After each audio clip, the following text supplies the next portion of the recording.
Okay, I think we're set. Just want to make sure we got this done.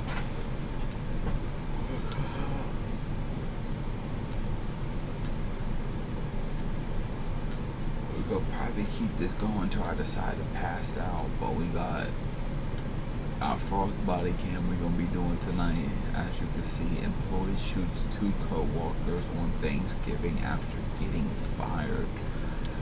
Yeah, happy Thanksgiving to those people, bro. I'm sure they had a great day.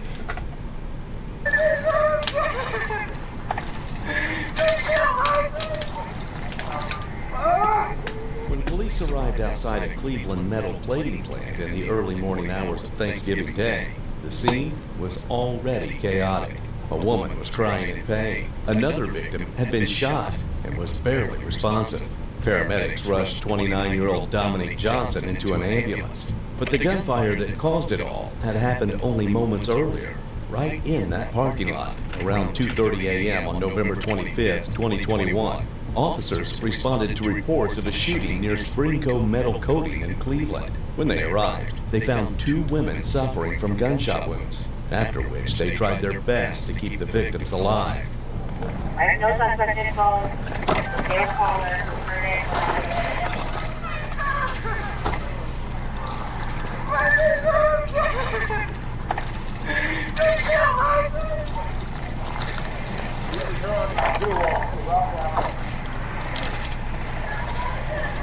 You need to turn the vehicle off.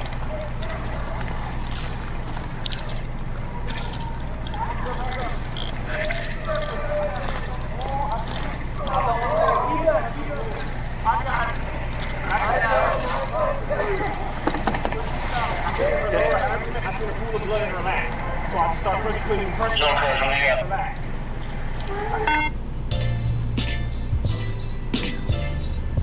Okay, real quick while I make my coffee, I wanted to... At least watch your friend on shower.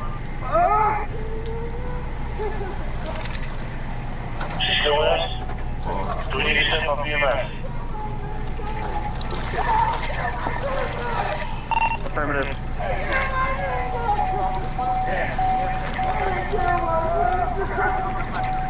We're going to step up BMS.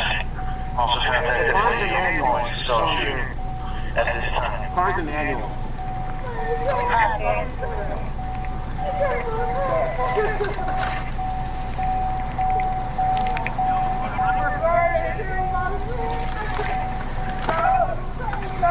Come on, which way you coming out? That way?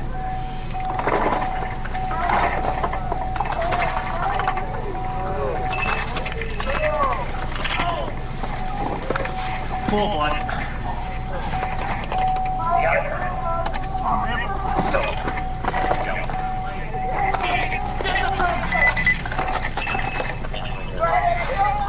On the roof.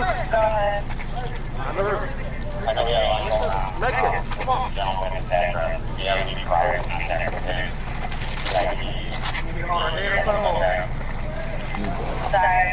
That he had a couple DVDs called personally.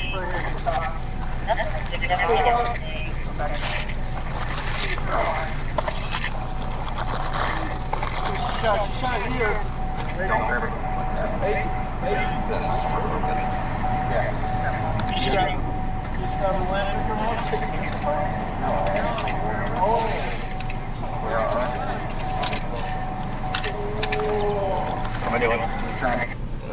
I'm just gonna say this off rip, bro. In this day and age, bro, there's too many people without God in their heart, bro. Like, I really do be saying how, like, I really off do, and I really will do that shit, bro. Like, if it came down to it, you know what I'm saying? Like, in self-defense, like, I would not hesitate for a second or think twice after I did it. Maybe a little bit, but not much. You know, after killing someone, I don't think I think twice about that shit. But that doesn't mean I'm gonna be upset. I'm gonna be angry. More like I don't get like sad about that shit. I'm gonna be upset in general that it had to end that way. You know what I'm saying? but you get fired and then you don't shoot the place up. That's a crazy, just like, it just doesn't make sense. It's like, you can't have gotten your heart doing some crazy shit like that over losing your job. I get, times be tough sometimes, and there'll be times where you just feel like, fuck it, like, what am I doing? That's why I be who I am now, bro, because, like, I don't care too much about the shit that I went through, bro, in the past, and now I'm just like, It's not because, I try to act or anything. That's just how I am now. It's like, because I realized I gave a fuck too much, you know what I'm saying?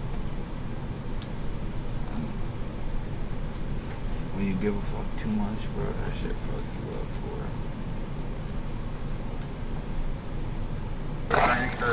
Yall for these.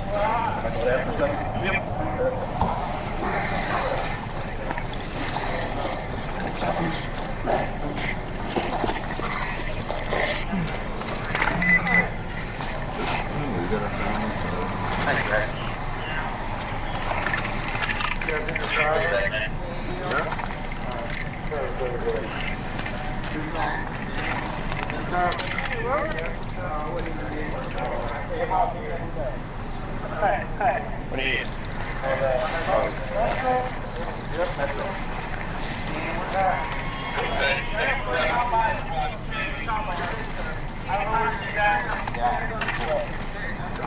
Dominique Johnson had been shot while sitting in her car. She was rushed to the hospital, but unfortunately, she succumbed to her injuries. The other victim, Rebecca Patterson, had been wounded, but was still able to speak with officers through tears and wails.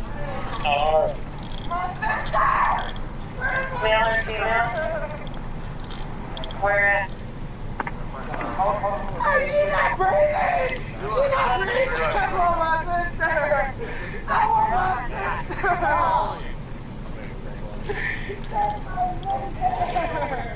Calm down.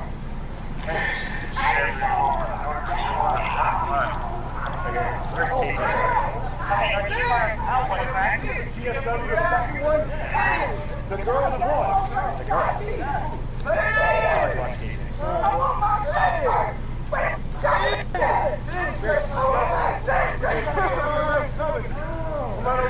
I'm okay! Hey guys. Hey, I need you guys to step over there. I got you. Step in the pen before you work with me. Don't try to tell me what's going on. Alright, I'm not gonna have it in my job. All over here.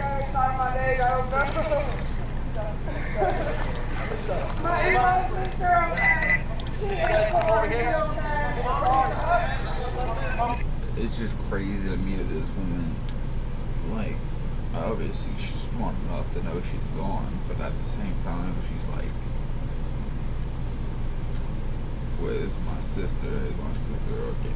Bitch, you done said they done killed her and now you're switching up. Like, what's the dick? Like, what? What?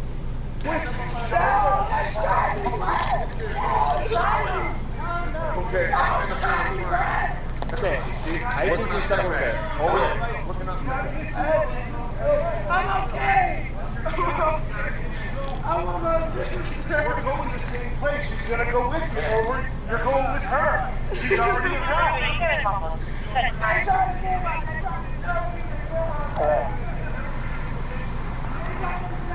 Hey, we gotta take care of you first. What's your first name? Come on, let's walk towards your car. So we can get the MS to take this. I want my sister! Fine, she's out of the hospital. Stay with us. I want my sister! Come on, you're not helping. Come on. Give me my arm, Jordan! Come on, hon. Okay, Friday, try to Come on. listen to me. They try to jump me. I know. They try to jump me and me and my sister like they want to shoot Where's Dominique at? Where's Dominique at? Are you talking about? All right. They shot me. Sorry. We're here to help you go. I was at work. I mean, them all came up there and tried to jump me. Alright, sit right here. It's Rebecca. They tried, yeah, Rebecca. I got my hat. So I'm confused. It says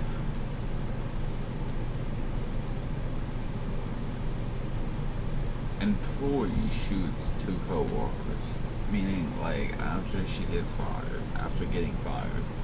But they're saying they came there and jumped her, or tried to jump her, and then ended up shooting her. Doctor's name. Okay? Yep. I got long last name. What's your name? So my biological name is Patricia. Whatever's on your license. Both. What's your first name? Rebecca / Perchinsky. How do you spell it? PERCHINSKI. PERCHINSKI. And then my adoptive last name is Patterson. I got adopted when I was 18. Is that on your driver's license? Both of them are. Okay. Now, what? Then my socialist. I gotta look at you. I'm okay. I'm just worried about my fucking We're right going now. to the same place. You're not breathing. Yes, he is. My leg. Alright, let's see what we got with the leg. My Do you leg. have any injury I on don't know.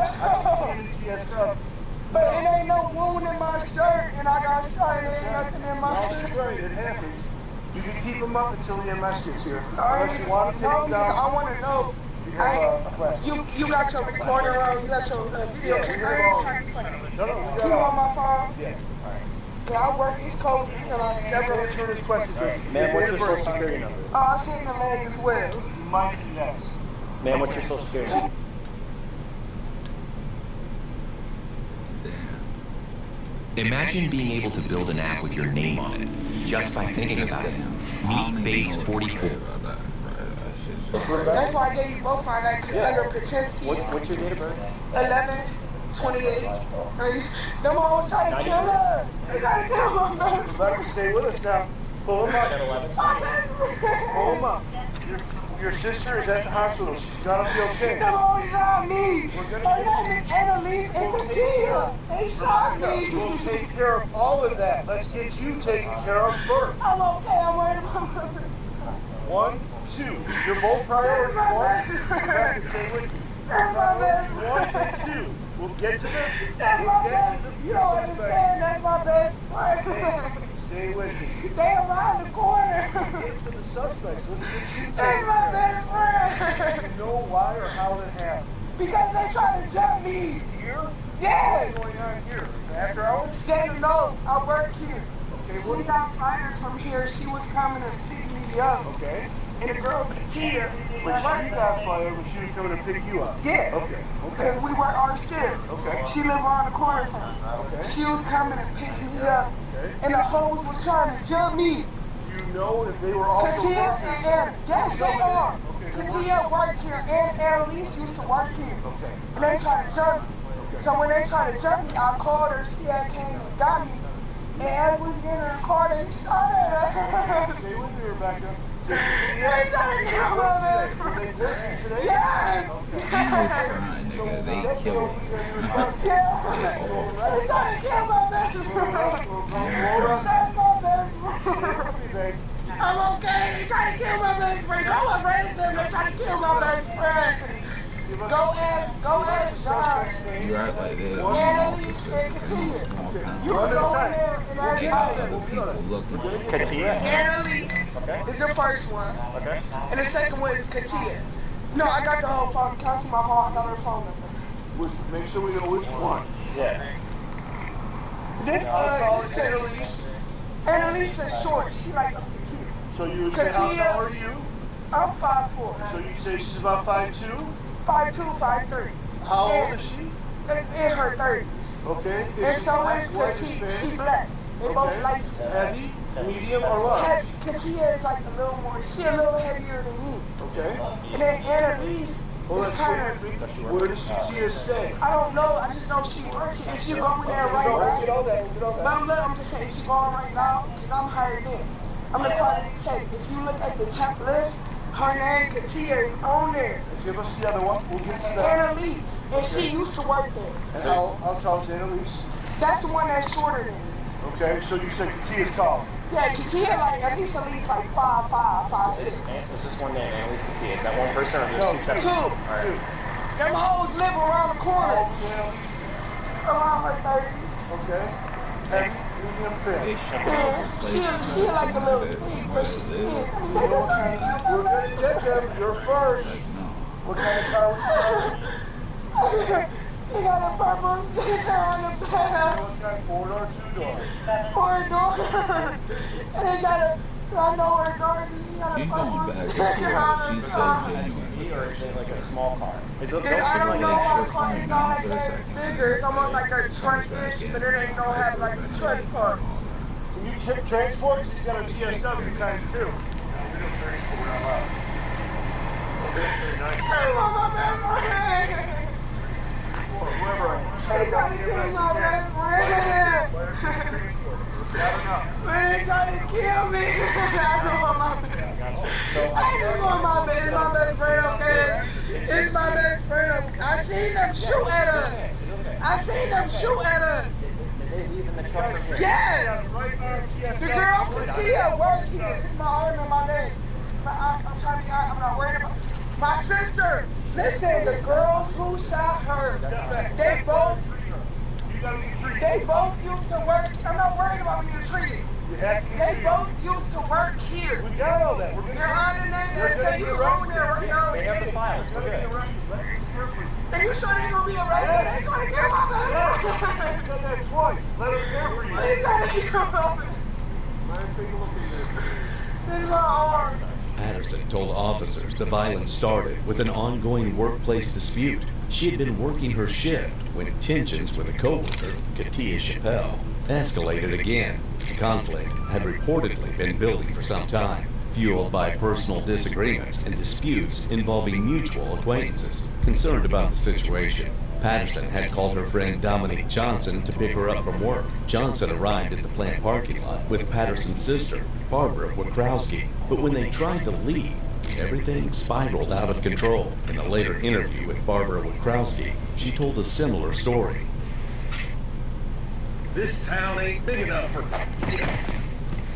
What's that? AI music. Okay, so in your own words, I just kind of want you to take me through that night. That's really all. Nothing crazy. Okay, so yes, these girls have been messing with my sister and Okay. And we were supposed to go to the job anyway to get my sister, and the girls were messing with her. So Dominique had called me. I was like, "Hey, if I could get your sister," I said, "Okay."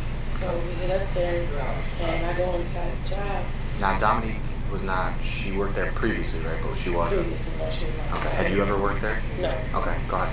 And so we had pulled into the parking lot. I had went into the job to get my sister. But as I go in, I didn't know that she was behind me because I'm on the phone with her the whole time asking her where she was. Okay. So this is when the girls, I seen where the workers were. So my sister's behind me. The girls come out. Where are you at? I'm in like a little walkway. Okay, like, so you're not in the building, but like... I'm in the building. Oh, you're in the building, I'm okay. in the building, but I don't... So when Dominique pulls up, you're the only one that goes inside, Oh, right? no, she stays in the car. Okay. Like I said, I'm on side, so we're in like this little dark little hallway or whatever, and two girls come up. One looks really manly, which I guess she's a girl too. Is this the Okay. same But girl, she or bumps she me like... in my shoulder, like shoulder checks me. So I push, and then that's when a lot of people I think it's came a running and different grabbed us, and then I grabbed my little sister and I start to go towards the door. Well, as we're coming out, I get on the phone with Dominique. I call Dominique and I'm like, hey, we're getting ready to come outside and start the car. And then my sister getting out the truck. So, as you can see too, Dominique, I'm the last person I really phone to me. Okay. Because I called her and let her know we was coming out the job to get the car started. Okay.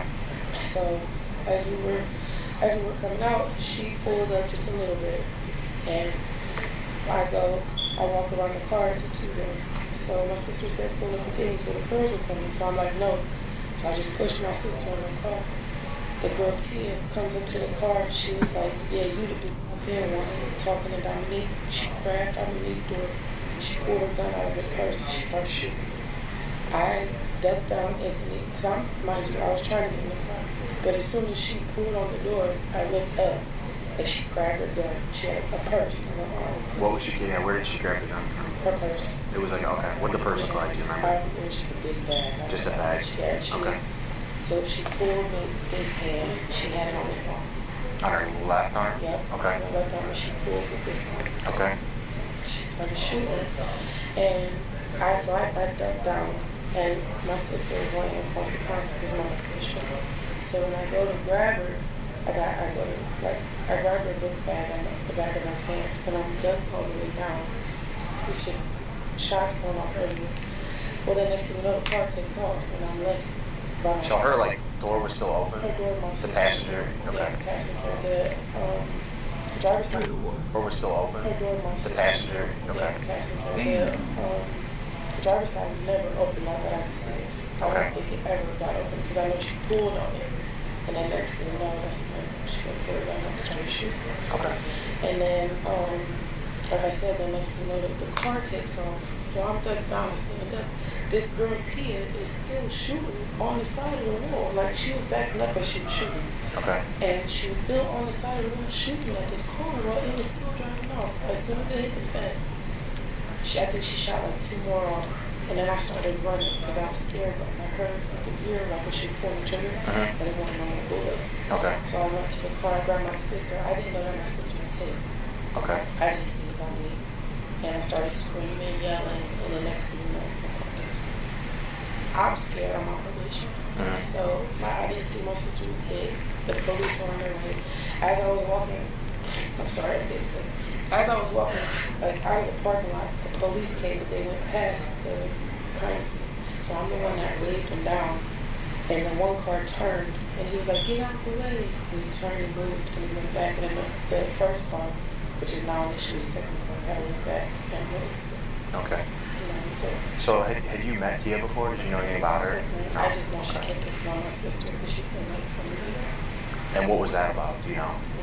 Okay. What did Tia look like? What do you remember about that night? Man, Okay. like she was tall, kind of, I would say dark, but not People light. like She this had and all big, about big the eyes. emotion of the crime. She's chunky, but she's big. Like She's just big this. chested. Because And all I remember, like when she butt me, there and was she no was reason big, to do that.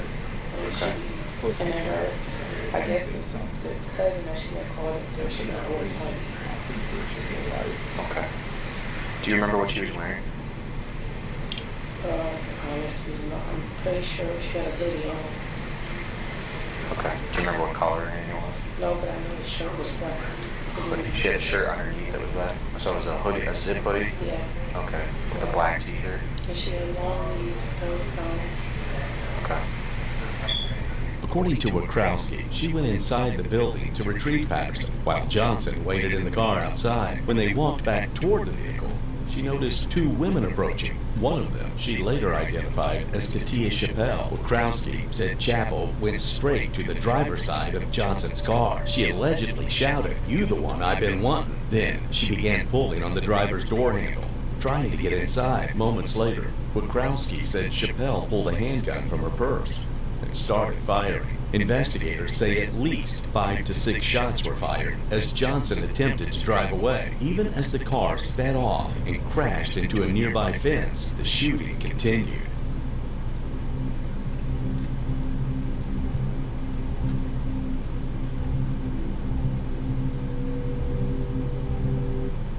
You don't want a lawyer that's gonna stop, hire Huffman and Huffman, because they definitely treat you like And family. relation on the phone, dumbass. You ever heard of bad time Unless travel? that's one of the victims. Of course not. I Unless just that's made one it of up. the freaking But suspects. it's when you... What an idiot.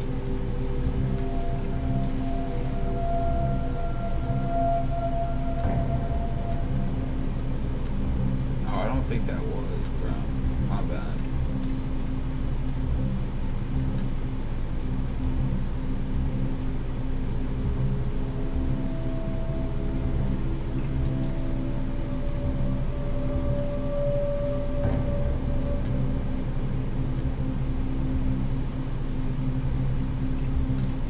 Oh, no, it is. Yeah, she let off a couple close range. Both Patterson and Wachowski identified Katie Chappelle as the shooter. Investigators later presented a photo lineup. Wachowski selected Chappelle's photograph with about 80% certainty based on witness statements, surveillance footage, and the investigation. Prosecutors quickly approved an arrest warrant for Chappelle, but by then, she was already gone. While on the run, Chappelle posted a video to social media addressing the shooting. My name is Katia Chappelle, and first I want to say my condolences go out to Dominique's family. I am so sorry for y'all loss. I never meant to kill that woman. That was not a part of anything. I didn't even know that she was up there. So I'm basically about to tell y'all what happened that night. So, the video cuts off before she can explain further. Investigators preserved the footage as evidence. Chappelle remained a fugitive for weeks. Eventually, the U.S. Marshals Service located and arrested her in Maple Heights, Ohio. Eventually, she was brought in for questioning. You say Cameron will be used against you in a court of law. You have the right to an attorney. You cannot afford an attorney will be provided for you. You have the right to have that attorney present during any questioning and now and in the future, and you can exercise your rights at any time. You understand that? Okay. I'm going to start with just some basic stuff, right? Is it Katia? Okay. Chapel, 2 P's. Chappelle, 2 P's, 2 L's? Mm-hmm. Okay. What's your birthday? 2. 1993. What's your phone number?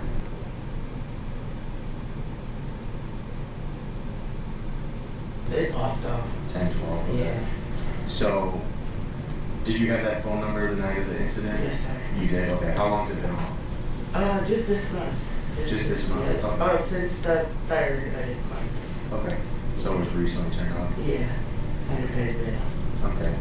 Alright, so basically, I think kind of with this case, there's not a ton of secrets anymore. I've seen this, we've got a lot of witnesses, and we know something happened, obviously. We've seen this stuff from the remembrance page and things like that, and I know that you want to tell your side of the story, so I think that's just how we're going to start. I just kind of want you to tell your side of the story. Can my lawyer be here for that? If that's what you want, that's up to you. I mean, I did want him to, he told me to make sure he's here. Okay.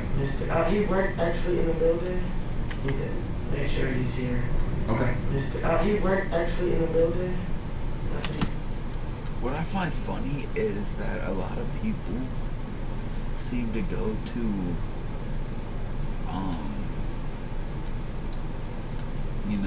request a lawyer as if it's some kind of, shield or something, you know what I'm saying? Like, barrier.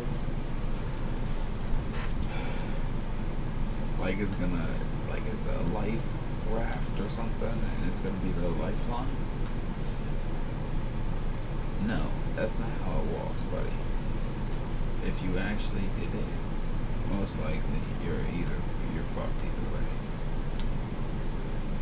And with the amount of evidence building up, it seems like, yeah, you're fucked either way. Michael Patterson. Michael Patterson's your attorney? Or Peterson. Yes. Okay. But that's, just so you understand, you want your lawyer, right? Yes, to be present. Okay. Is that okay? Yeah, absolutely, that's your right. That's why I read you those rights. When detectives attempted to question her, Chappelle quickly invoked her right to an attorney. She refused to answer further questions. A grand jury eventually indicted Chappell on multiple charges, including aggravated murder, attempted murder, felonious assault, tampering with evidence, and carrying a concealed weapon. Eventually, Katie Chappelle was sentenced to 43 and a half years to life. What I'll tell y'all niggas, bro, I would have loved to see your reaction to that, but felonious assault, tampering with evidence.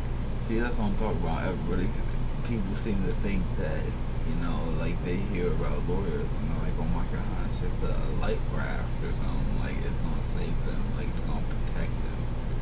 This bitch still got aggravated murder, attempted murder, felonious assault, tampering with evidence, and more. and carry a concealed weapon. Eventually, Katia Chappelle was sentenced to 43 and a half years to life in prison on March 16, 2023. MAGA Republicans are stealing control of Congress. Virginia can stop the power grab. Vote yes. Sentenced to 43 years, bro.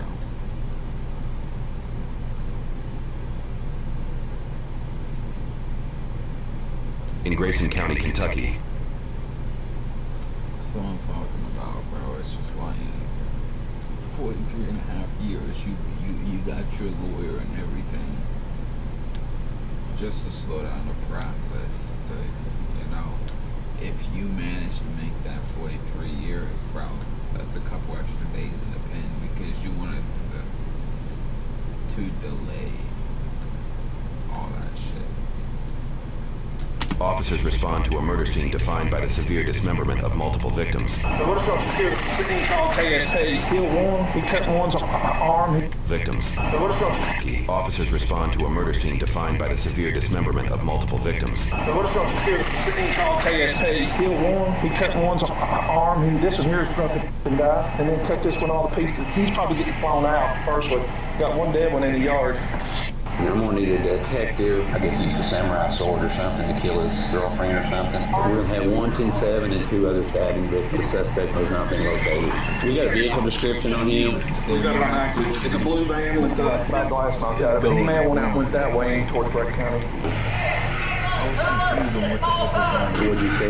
Wife right downstairs, and she said someone's outside, and they're hurt really bad. Someone's attacking somebody, someone's bleeding, so I grabbed my gun. When I walked out the front door, he seen me, and he ran back up the hill. Then she came running towards me. She victim, she was, so we helped her, and he came back out of the house with a samurai sword. And he was completely naked and was holding the sword. He was yelling and pointing at her, not chasing her, but manhandling her, pushing her, and threatening. That's when I came out, I saw her face, and everything was completely covered in blood. Then he popped up on my car, and I had my 223 and I had my 20 gauge shotgun, and he was on drugs. I told him to come over here, or we're gonna shoot you. He did it, and comprehended that very well. Went up the road, we got the truck first, realized the truck wasn't gonna work, got in the car, back down the hill as fast as he could, and dropped it. He's gonna hit it.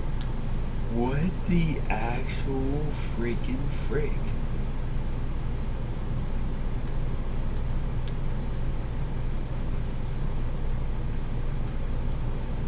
Like,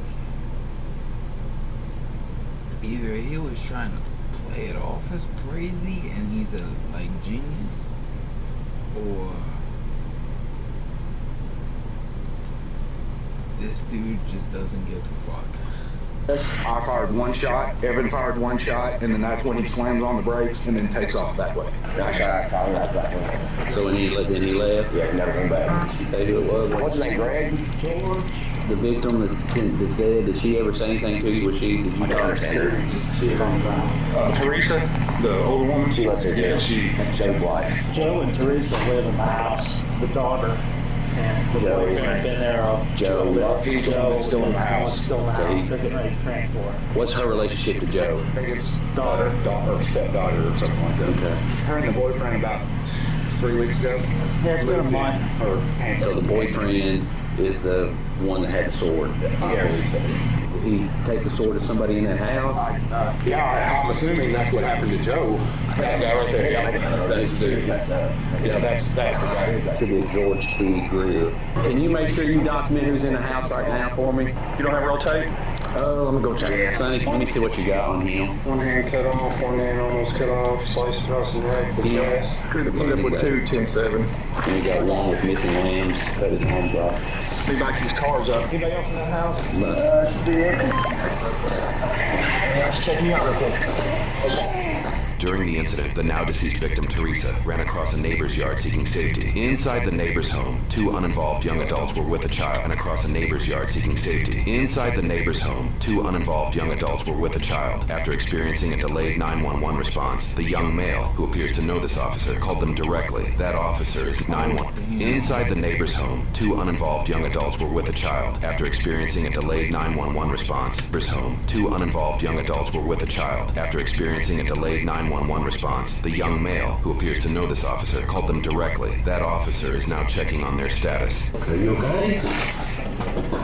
When you called me, I didn't know you'd called 911. I did. I called you because kind of taking a minute. I didn't know where you guys knew about it. We've got everybody looking for him. He probably went towards Brett County. We don't think he came towards us. If you don't mind just staying here for a little bit. We need to probably have dispatch call surrounding counties, put out a Attempt to locate? Yeah.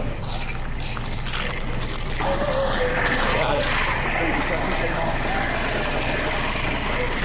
What's your name, sweetie?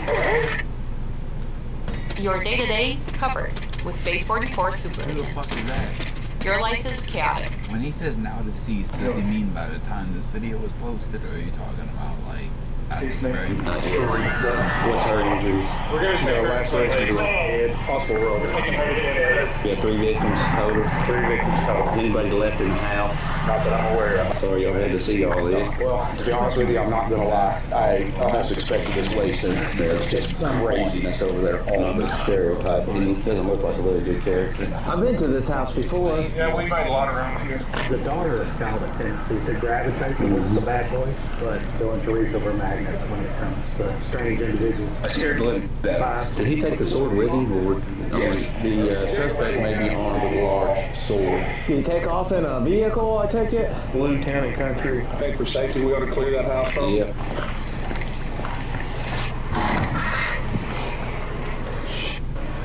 Oh my goodness. You rode?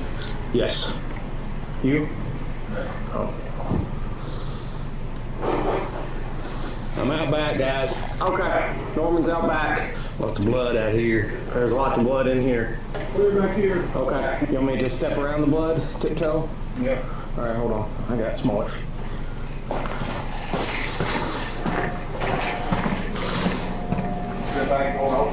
It looks like it's been open. I could hear Norman and the breeze coming through. Where's the animals? It's pretty bad in here. I got a locked door with a padlock on it.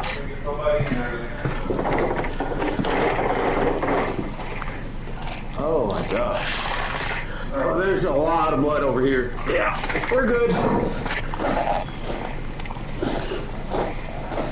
Put the sheet back on her real quick. Real good. Outside the head.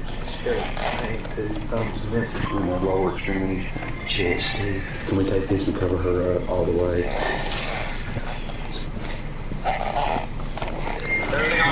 No. Well, it is. Yeah, we're safe, but it's not all right. Bloody mess. Yeah, they moved in. Pitch helicopter.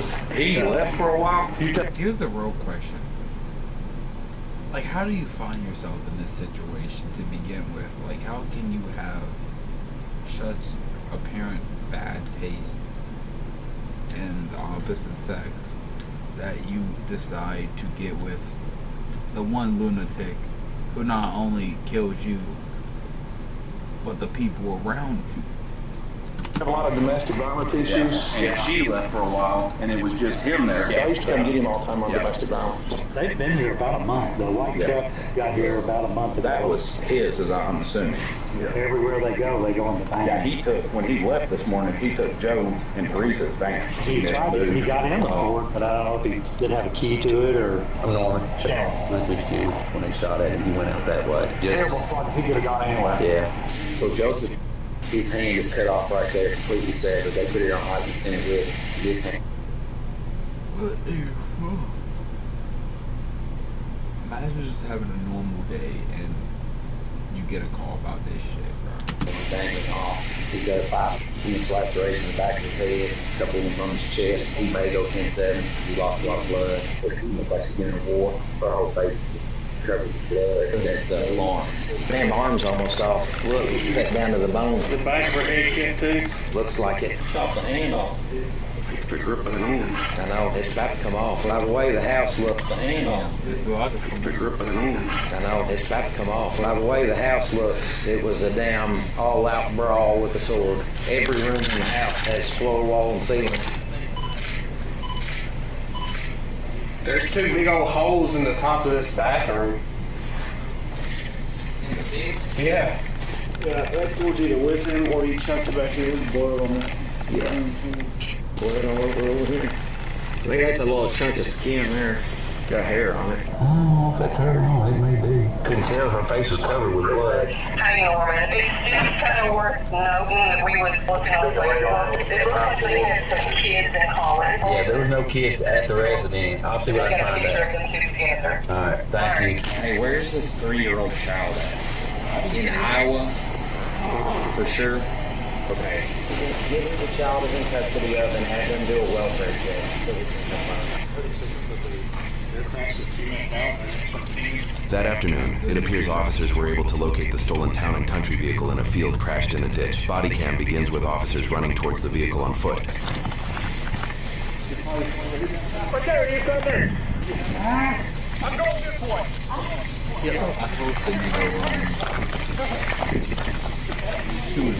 Who's got the right? Come on, let's go. Watch that house right in front of it. Hey, post up on that tree. Yeah, don't see it, bro. We're going slow. Watch me, dog. Got the vehicle. You get down to him. Your hands! Drop your hands! I'm gonna pump. Here. I'm gonna come this way, bro. Behind you. I'm behind you right here. Clear. Vehicle's clear. Get that helicopter out here, bro. He's gonna be in that shed. Hey, stay back. We probably can cut his house. Copy, you're out with the vehicle and he's on foot. What about the helicopter? Send it. He said he popped a few rounds at it. Hey, there's blood on the back of the van, but that could be He's in this shed, boys. Yep. LCM will flank one side of it. You're good. Let me know when y'all are over, I'll come. I got you. Come on. Somebody's got to cover the other one. What's helicopter gonna do in this? If he's in a dead corner and you go around it, you're getting a blade. Please step back and get my blade. We're clear here. We gotta go to the house. All right, come on. We've got so many buildings. It's 12 minutes out. These horses are running wild too. Be careful. Stay, police, step back! Yeah, put your on the van. Is there a spot for him to get under? I did not. I don't think it's in the front. He's gonna be laid up and tall. We're in the house.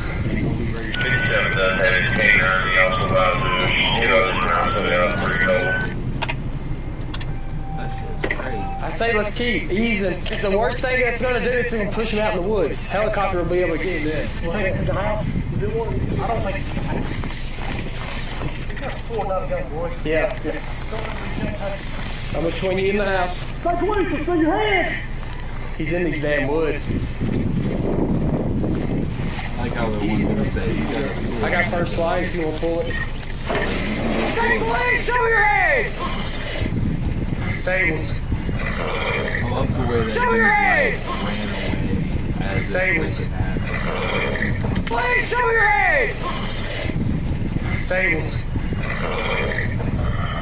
Easy, girl. Stay, police! Show me your hands!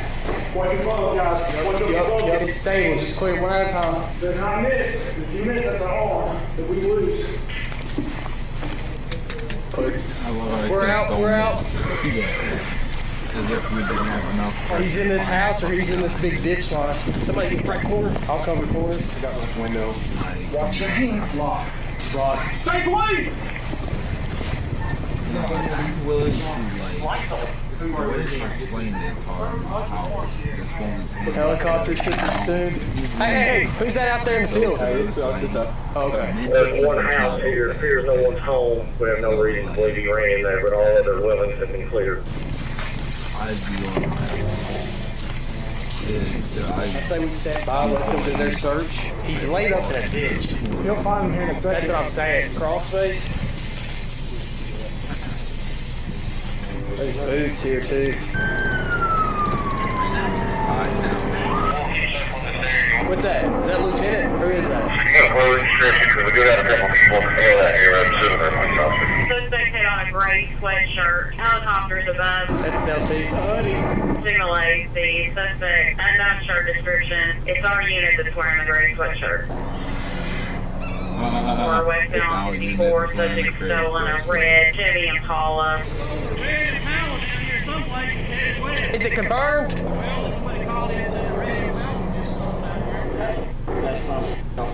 He's in a red car headed west. Yeah, that's what we just heard. We're heading back towards Litchfield, correction on 13-mile marker. How did this dude get out of there?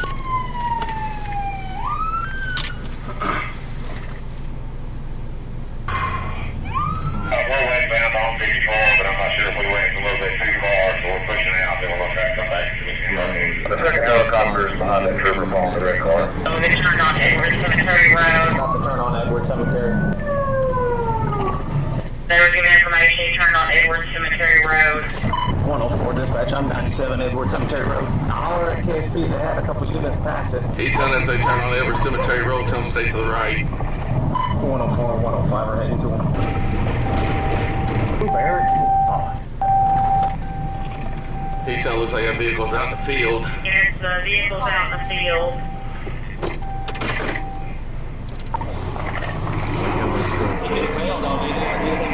Can't be too far. There's 1,000,001 ways to go from here. That creek comes back out to 54. A couple old sheds in here too.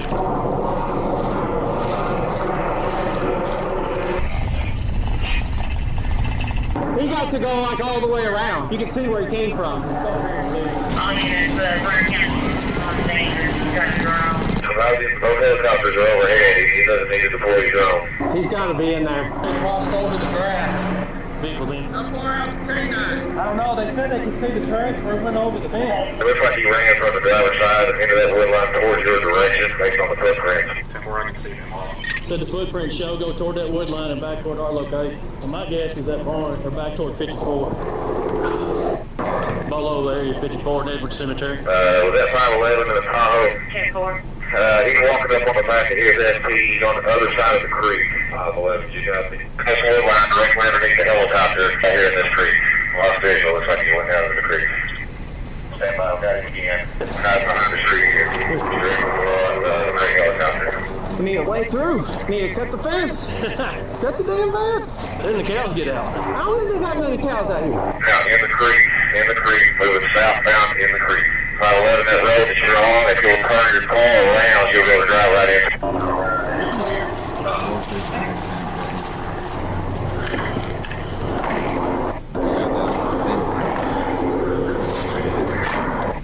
He saw your car, he turned around going the other way. You don't run on foot. Maybe it's just how he sounds on the thing, but I'm pretty sure you just maintain visual. He's across the creek. He's got a little ravine moving. We're 10-4. We got a lot of people out here looking. Take them on foot. Get back to 54, see if they flush you for 54. If you'll run right to the edge of the creek, he's in that little crevice right across the creek. Whoa! Got your right door. Contact. Look at it. 511, he's right there. Don't see him. Move away from him. Don't even cross the creek.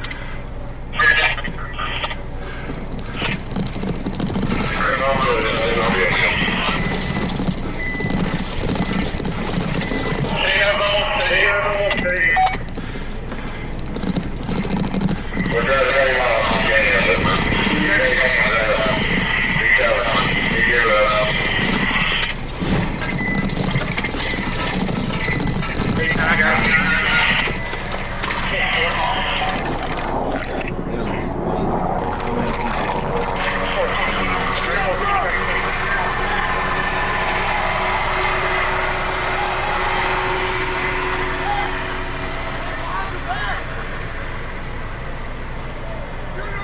I'm going to stay with you. Just hold him there. We'll get you some help.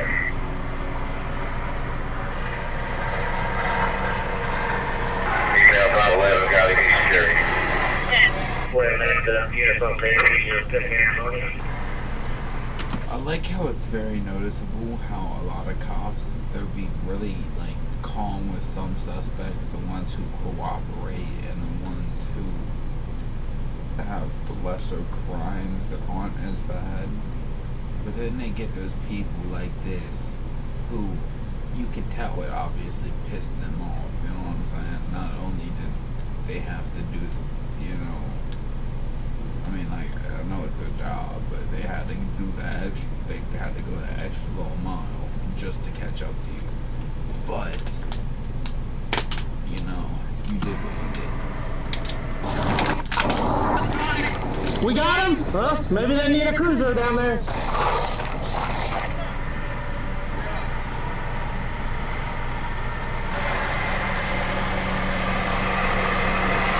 He got 55.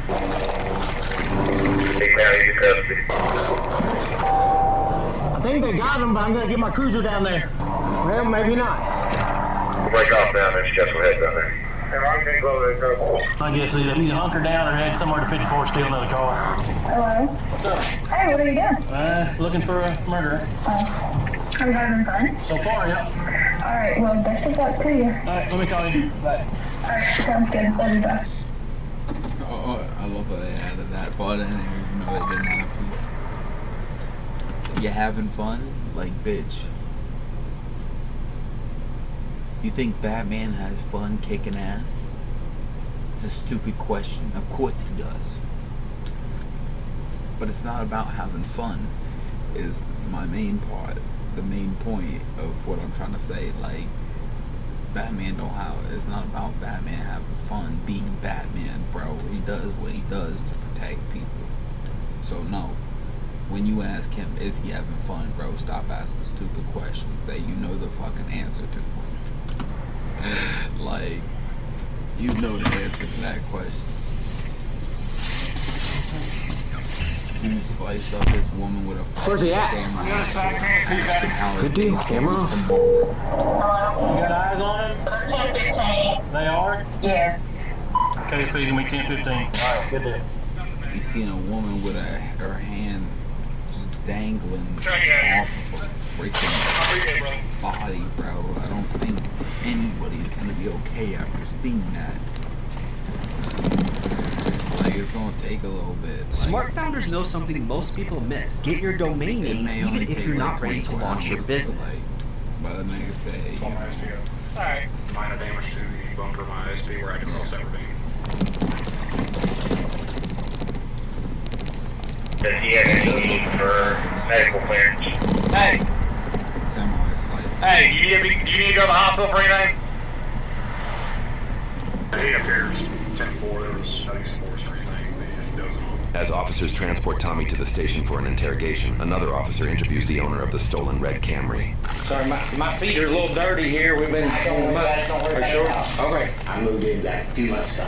Knocked on the door, I didn't know who he was. You know, I haven't lived out here a long time. I looked outside and I could see him, and he didn't act like when scared, and I'm like, yeah, open the door. He said, can you use telephone? I said, yeah, walk on in and use telephone. So I gave my telephone to use. He called somebody. The number's probably still there. Could I take a look and see what number it is, or you can, either way? I don't know, he called, but somebody's supposed to pick him up. He said somebody's dad had a red truck. Did he just make one call? No, he was in the house for about 15 minutes. Was it really? Yeah, I didn't know he was a killer. Yeah. I just know he made 2 telephone calls. So he called that number and they answered. He said, come pick me up. As Yeah, he didn't talk very long to the second call. I only know what he said on the second call because he walked in there with the telephone, so I don't know. That's when I started saying, well, go outside and wait for him, but I probably maybe glad I didn't do that. Yeah, oh yeah. But did he say anything else to you while he's here? Well, he walked up the creek, so he said. Was the helicopter there while he was here? Yeah. It's here when he left. When he took my car, the helicopter's still here. If he was waiting on his ride, why did he run out there and grab your car? It just all of a sudden just squirted out the door? Did he say anything? No, the reason he left was this guy, I don't even know him, but he was in a little gray SUV. He stopped in here to let me know that that guy was on the loose out in here. And he said the police are over there on that field and the helicopter's up our left for him. This guy in here, that guy, he goes out the back door. And I still sitting out there talking to that one guy. He comes around front there and he gets the Mercedes there. And I say, what the hell are you doing? I said, get out of that car. So he jumps out of hers and he goes around and gets to mine. I just went out and started it because I was getting ready to go to the store. He starts it up and takes off. If he's done what they said he done, then he needs to be put away for a long time. He'll be up for a while. Nah, he'll be up for a while. Yeah, he killed. You alright, bud? Good as you can be? Yeah, boy. Hey, let's go. Come on. Oh, no.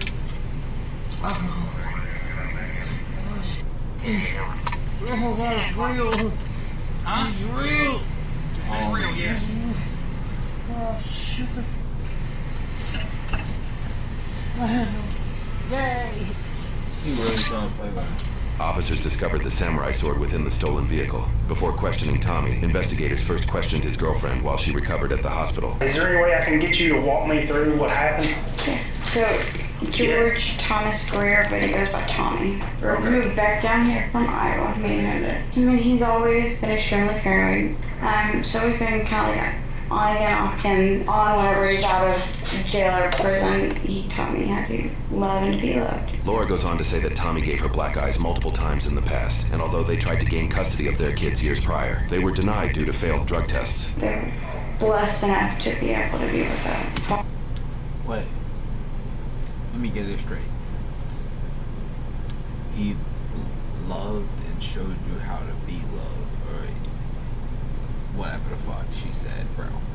Let me get this straight. This dude gave you black eyes. Fucking did what he did. And you're talking about all this bullshit about taught you how to love and be loved, bro. Like, what? It don't seem that way to me, bro. She then discusses Tommy, claiming that he has untreated schizoaffective disorder, has experienced a manic episode lasting 2 weeks, and frequently injects methamphetamine to the extent that it has caused abscesses. She also claims he took meth within a couple hours of the incident. Lauren prefixes the next moments by admitting her and her mother were also under the influence of meth. So what led up to today? It's gonna sound insane, but all of it is literally over sex and me not wanting it. And him and my mom had just gotten into a really bad argument. What did they argue about?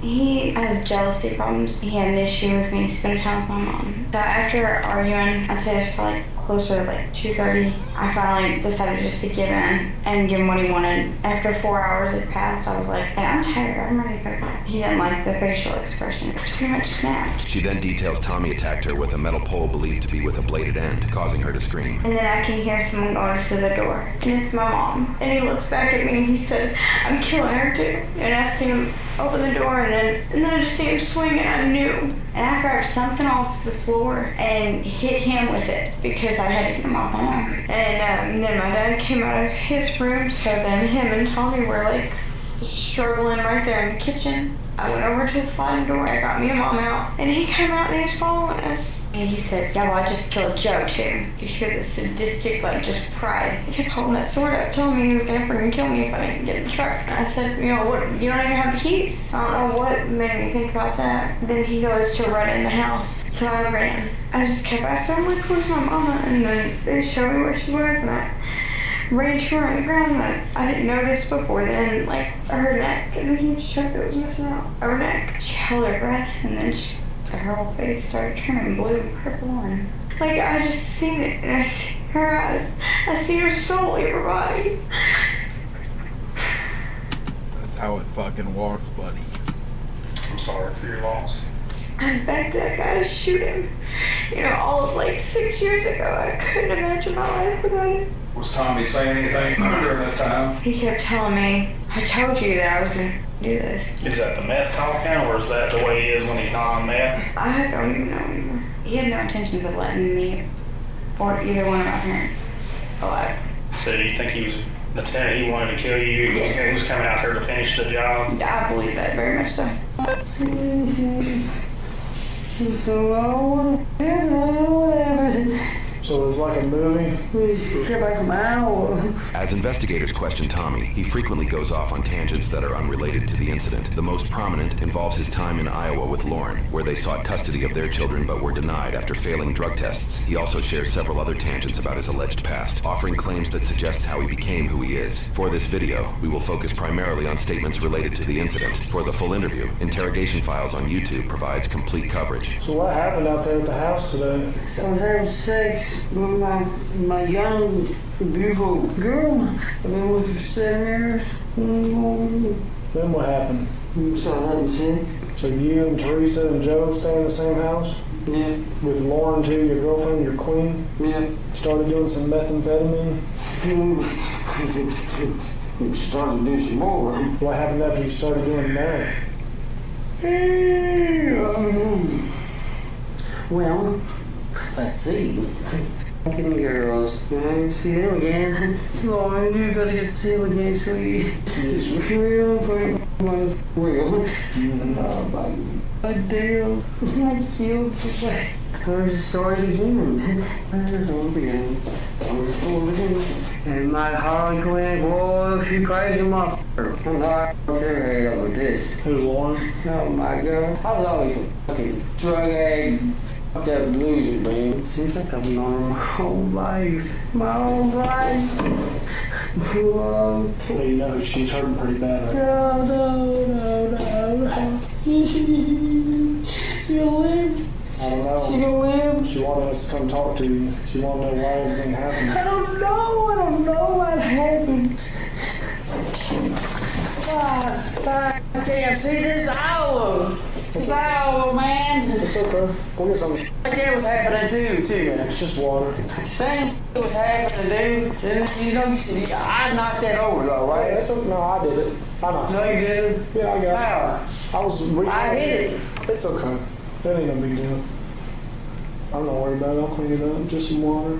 You never get it, dude. He's a demon or something. I think we all just do too much mess.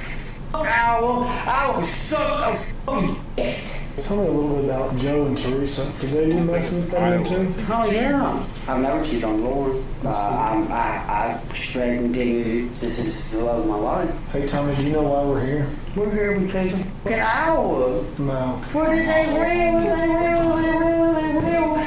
That's the truth.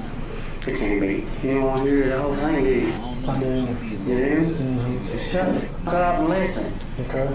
He would have known on our first day to be at the graveyard. Do what? This can't be my goddamn life! This can't be my life, man! This can't be my life! This is bullshit! Me and that girl, all we ever wanted was the fucking family. Are you kidding? Are you fucking kidding? She's so torn up, man. I killed her mom. Somebody killed her mom. Where are we? Right now? Where are we at? We're in Grayson County. Oh, we're still close to the lake house. Lauren's alive. She's hurting pretty bad. Lauren, I'm so sorry.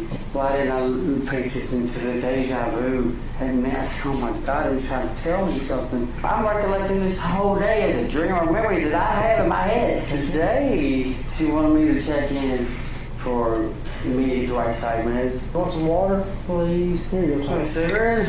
Yeah, I'll get you a cigarette. Really? No shit? Yeah, I'll get you a cigarette. I'll sit here and listen to your story. Even when I went to Muhlenberg, the Christian camp place? Because if I didn't want to steal that. I know, it's all over again. They need to be feeling like I do. I'm sorry. Yeah, me too. It's kind of a sucky day.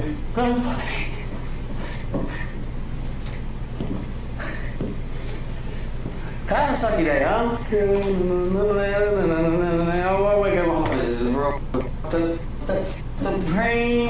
You know, I both know it's not a dream, otherwise we wouldn't be in this little room. And this other room. Man, this box room. Lauren's hurting pretty bad. No. What's what happened to her? I know what happened to her, but I wanted to hear from you. You said you were going to get to that part of the story. How much time we got? I got all day. Okay, brother. You want to take a break for a minute and come back in here? After these messages will be right, everybody. What is this? No way. We got to get you something more. We got to get back to that part of it. You want to smoke?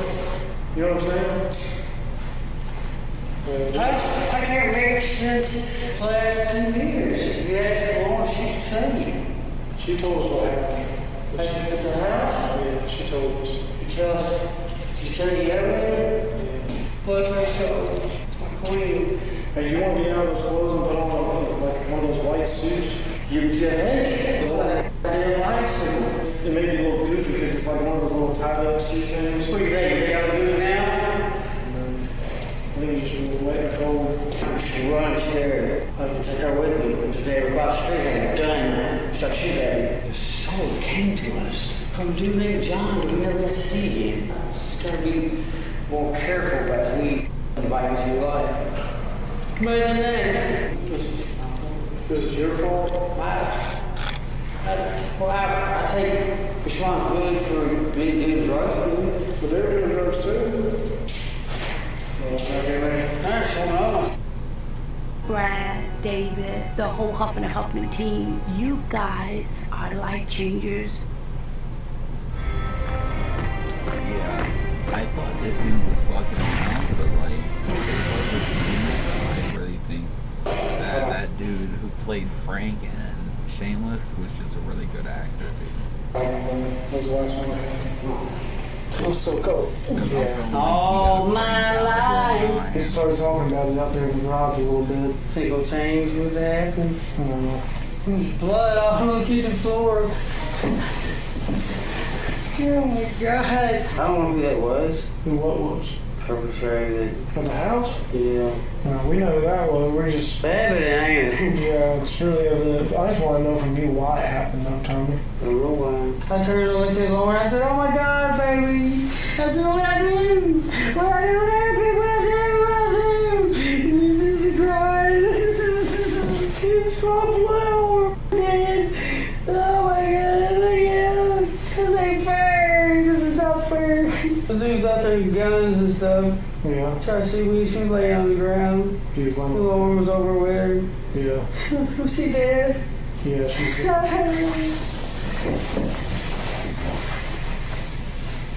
Oh, Mom. I'm so sorry, Mom.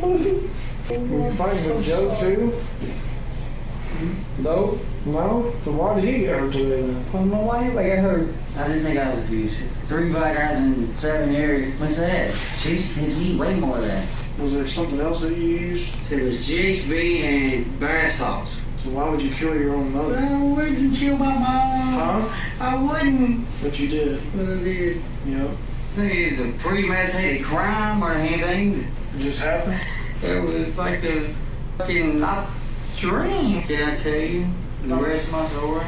I mean, my life's this. I would have lost the love of my life. I'll never see my little girls again. I just killed my mom. Killed some people. They're just so weird. Yes, sir. Let me see. There you go. No, it's old. We can't mess with it. I mean, I can. They don't hurt me now.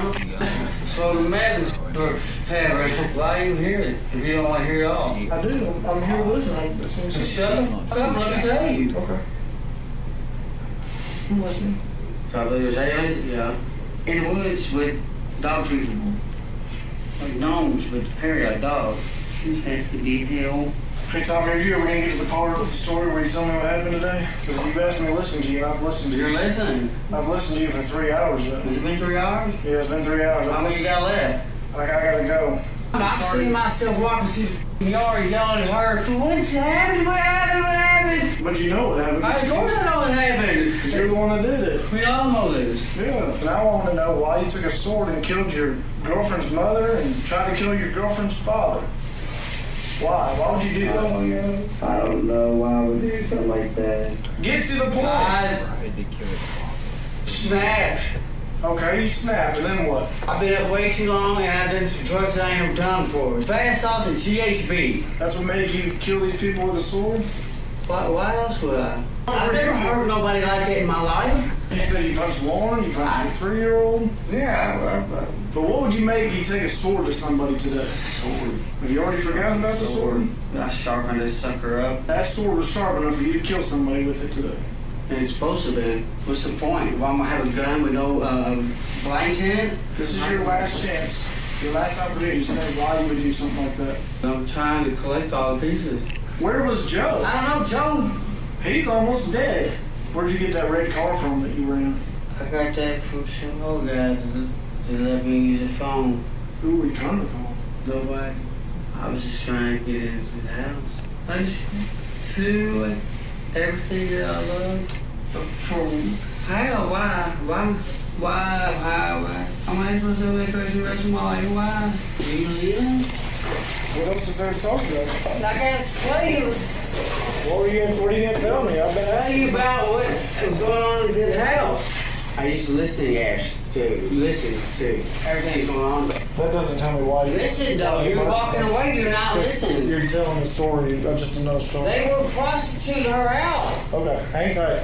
Anyone need me to be on trial because they're so I would gladly Well, that could happen later. I mean, that's down the road, so I'm going to give you time to heal on it. But know you're safe. He's behind bars, okay? According to news reports, both Lauren and her stepfather Joe survived their injuries. Teresa was the sole individual who was killed in the incident. 49-year-old George Tommy Thomas Greer was booked into the Grayson County Detention Center and was charged with 1 count of murder, 2 counts of attempted murder, 1 count of first-degree burglary, 1 count of fleeing or evading police with a motor vehicle, 1 count of fleeing or evading police on foot, and 1 count of theft by unlawful taking of a motor vehicle. His court case is still in process, with pretrial scheduled to start on June 2nd, 2026. He is considered innocent unless proven guilty in a court of law. Well, we see, we know how that works. But he's definitely gonna be proven guilty.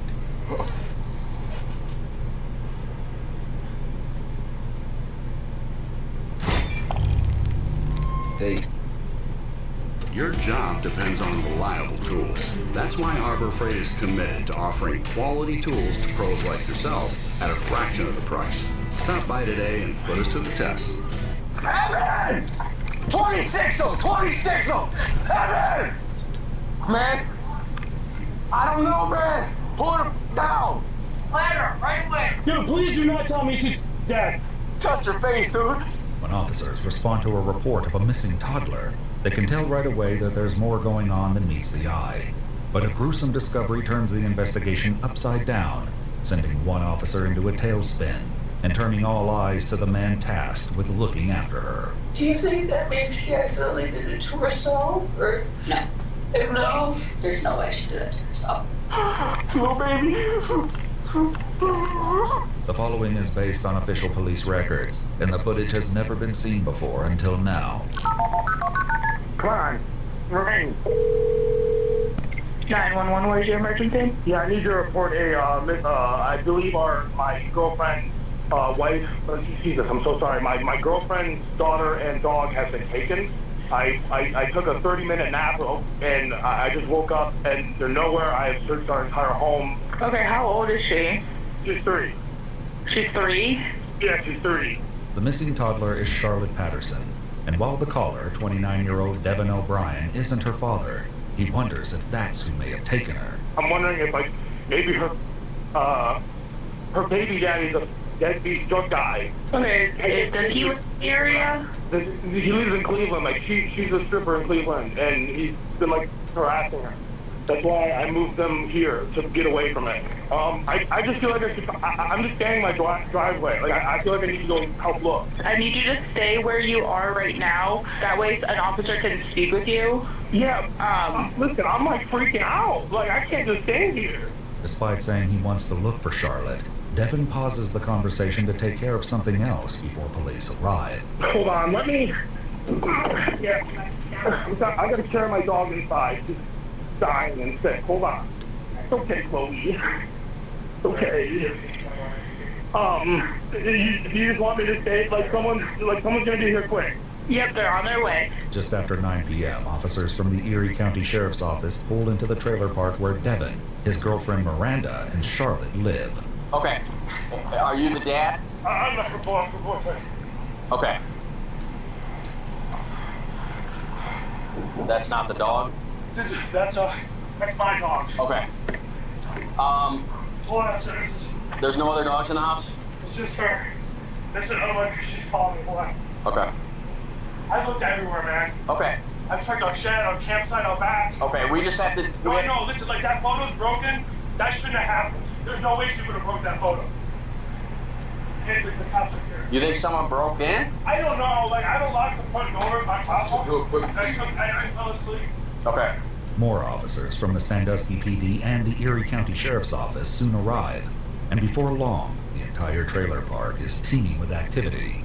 They start inside the home, stepping over piles of clothes, toys, and even dog feces in the back bedroom. Eventually, their search leads them out of the house. Can we look in here? Yeah. It's I took all these baskets, these junk mattresses, you know? Sure. What does she look like in... What she look like? Yeah, why do you think she's with the dog? Why? Does she walk a dog normally? They're an emotional support dog. Devin later explains that he and Miranda got the missing dog Jinju because Charlotte had been sexually assaulted by another child before coming to live with him. He's just a puppy and might have run away if she opened the door. When was the last time you seen her? Dude, I don't know how long I was asleep, to be honest with you. It could have been an hour and a half. Really. With no sign of Charlotte around the home, officers spread out to search the rest of the trailer park while another officer tries to get more details from Devin. Talk me through what happened. Okay. I have unfortunately not really slept the past 3 days. Okay. I'm a bipolar manic schizophrenic. Sure. So like the lithium has been in me. Okay. I've only been like taking 40-minute cat naps. Okay. And I finally crashed today. I unloaded half my storage unit in the car. I got home and I was like trying to unload and get in there, and I was like, hey, color, okay, I'm gonna nap. And I just... Where did you fall asleep? I fell asleep in the living room. And where was she when you fell asleep? I remember her being by the table, like she was there, and then I was like, go play in your, if you want to go play in your room or play wherever, and... Does she speak? She's like a full-fledged adult. Okay. Like, you'd be like, are you... Oh, yeah, I live with my mommy and daddy. Like, okay. You said you don't lock the front door? I unfortunately don't lock the door. It's a really bad habit. She's trying to lock the door. I lock the front door, but I lock the sliding door. And this is the sliding door you're talking about? The front door is dead bolted. Another one? It slides. Some other evidence, cell phone. Is she close to that? Oh, yeah. Okay. Exactly, he's going on here. Yeah, I mean, I put a gate to the dog. Sometimes she'll just climb right over it. Okay. So, like, she's like a monkey, man. What time did you go to bed? Take a nap. What time? Dude, I honestly have no idea time right now. Was it light out? It was still light, yeah. Okay. It was still light. My brain is so fried. Okay. I don't even pay attention to the time and days anymore. Was it dark when you called? Yeah, it was dark. Devin later explains that the last text he sent was to a friend at 7:52 p.m., after which he must have fallen asleep and someone entered the home to take Charlotte. Like, I don't think it's her deadbeat baby daddy in Cleveland, because that'd be crazy if he came out here. But, that's just in the back of my mind. Who's that? I don't know his name. She doesn't talk about him. Can you call him? Call her? Yeah, I can call her. She'll probably be like, yeah, it's not him. He's probably dead in a gutter. Okay. But there's a 0.1% chance. Okay. Hello? Hey, he has to ask you about her father. Her father? Yeah, he needs... About her father. What, do you know his name? Yeah, Ethan. Do you know a phone number or anything? I haven't talked to him in like over a year and a half, maybe. Do you have a phone number for him? I have no idea. I have no idea how to get in touch with him. I've been trying to get in touch with him for months. Do you know where he lives? He lives somewhere in Cleveland. I have no idea exactly where. She probably like went outside to follow Jinju and... Yeah, she has a bad habit of just thinking she can go outside. Okay. According to police records, officers take note of Miranda's lack of worry in her voice, especially when they learn she's not immediately rushing home. Are you on your way from Cleveland? I'm going to pick up my medicine now. Okay, she has to go back to her house to get her car and everything. My friend's house. Yeah. Chicken Al Pastor is back at Chipotle, where fire meets flavor. Here for a limited time. Chipotle, for real. Booking.com has all kinds of steaks for those who love family resorts and for those who don't. Even without knowing what that medication is, officers seem to believe something about the entire situation is suspicious, and that feeling only intensifies when they speak to neighbors, who give a concerning account. You know, we're looking for a missing girl. A missing 3-year-old who was walking a dog. From right down here. He never said it. He come up to us because we took the kids, No, they're missing from down the street. Yeah. Jinju, which is a pumpkin, or walking, I haven't seen her. And all he said that they were missing the dog. Yeah. He didn't say anything about the girl was missing. What did he say to you? He just wanted to know if we know where the dog Lindsay was. Which is a farm husky, because we just got back. How long ago was that? What, about an hour ago? How long ago? In addition to only asking his neighbors about the dog, Devin's also insisting that Charlotte isn't anywhere nearby. Listen, I know you guys are doing the job. I don't think she's done 50 feet. Okay. Like, I would have found her, you guys would have found her. So, I'm just worried I'm standing in a highway. I understand that. I understand your concern. We are telling you what to do, so. That may be, but there may also be another reason why he doesn't want them to go back in the house. Taylor and I were going to start. He goes, hey, before you guys start, I asked about the he goes, cut. I asked a lot of about blood the inside. I swear to God, I asked about the kid. I love her. Yeah, he's dead. Literally right. Listen, Where's all this blood that's inside? It's not that there is a bunch of blood. There will be, like, if you were to do a DNA thing, I'll show you the bathroom. Like, it's just, you gotta forgive. Yeah. Oh, he gave us so good with that dumb shit, bro. No freaking way. I just didn't want someone to come in here and be like, hey, there's like drops of blood. And then, you know what I mean? Mm-hmm. I watch TV shows. It's, and it's just, I cut my wrist here, some blood got up on, it's just some places. If you watch a lot of TV shows, then you would know the simple fact that if it's not your blood, if it's your blood, it will show up as your blood. So you have nothing to worry about. But he's going through the extra mile of explaining it all, which is making him look even more guilty than he already does. Like it dries and stuff. I don't clean. So I was just letting you know. There's always So there's blood on the sink. There's like if you were to swap this whole, like So that's blood. Yeah, like what's this, that from? I did a really bad cut. I did all this. The other night. Even though Devin explains away blood found on the sink, by the shower, and even in the hallway, the officer also notices that the shower is wet and there's vomit in the drain. Who took a shower last? I did. How long ago? It was in that time frame from probably 6-ish.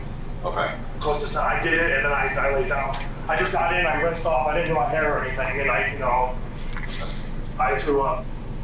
Okay. Food. I just feel sick. I got you. Is there any other weapons in the house? I have like a couple little blades. It's an old katana. Can I take this sheet off? You can. It's an old katana I got from a pawn shop. Okay. I've like never. Just want to sit back for a minute? Oh yeah, I've opened it a couple times, but. How do you open it? There's a. Like you pull. Yeah, they're looking at my knives. Like they're old rusted knives, and the guys I got it from was like this from World War II, man. Like you can break the handle off. And, okay. You know what I mean? The officer asks for the knife that Devin used the night before, which he has trouble producing. He claims that when Miranda got home and found him, she freaked out, so he threw everything into bags and tossed them into the back bedroom. So all this, everything on the bed, me. Okay. And this has a bunch of bloody stuff. Yeah, there's bloody. There's gonna be blood from her as well, probably. Who? Our girlfriend. Your girlfriend? My girlfriend, yeah. Outside, one member of law enforcement, Officer Orman, briefs another officer, homing in on just how strange the whole evening has been. He's not even looking for this kid, man. Like Has he given us consent to search the entirety of the house? Yeah, me and Cameron already did an initial search of the whole premises. He's just on the phone here talking with somebody casually, not even. He's sweating balls right now. He's inside with Cameron showing him the blood. He just mentioned it. Alright, well, as soon as he's done doing that, we need to get everybody out of the house and lock it down. I figured. Yeah, do me a favor and go in there now and get Cameron. Get everybody out of the house. Let's do this. Yeah, he's done for. They know it's in the house now.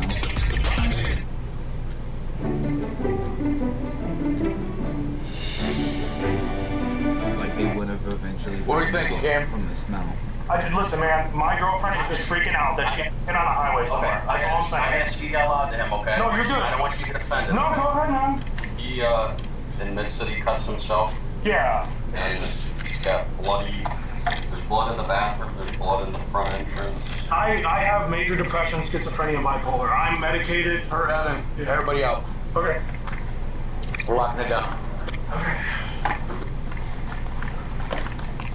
They're taking me. We're not taking you. Oh, sorry. I thought that's what you meant. We're locking the house down. You said they said locking the house.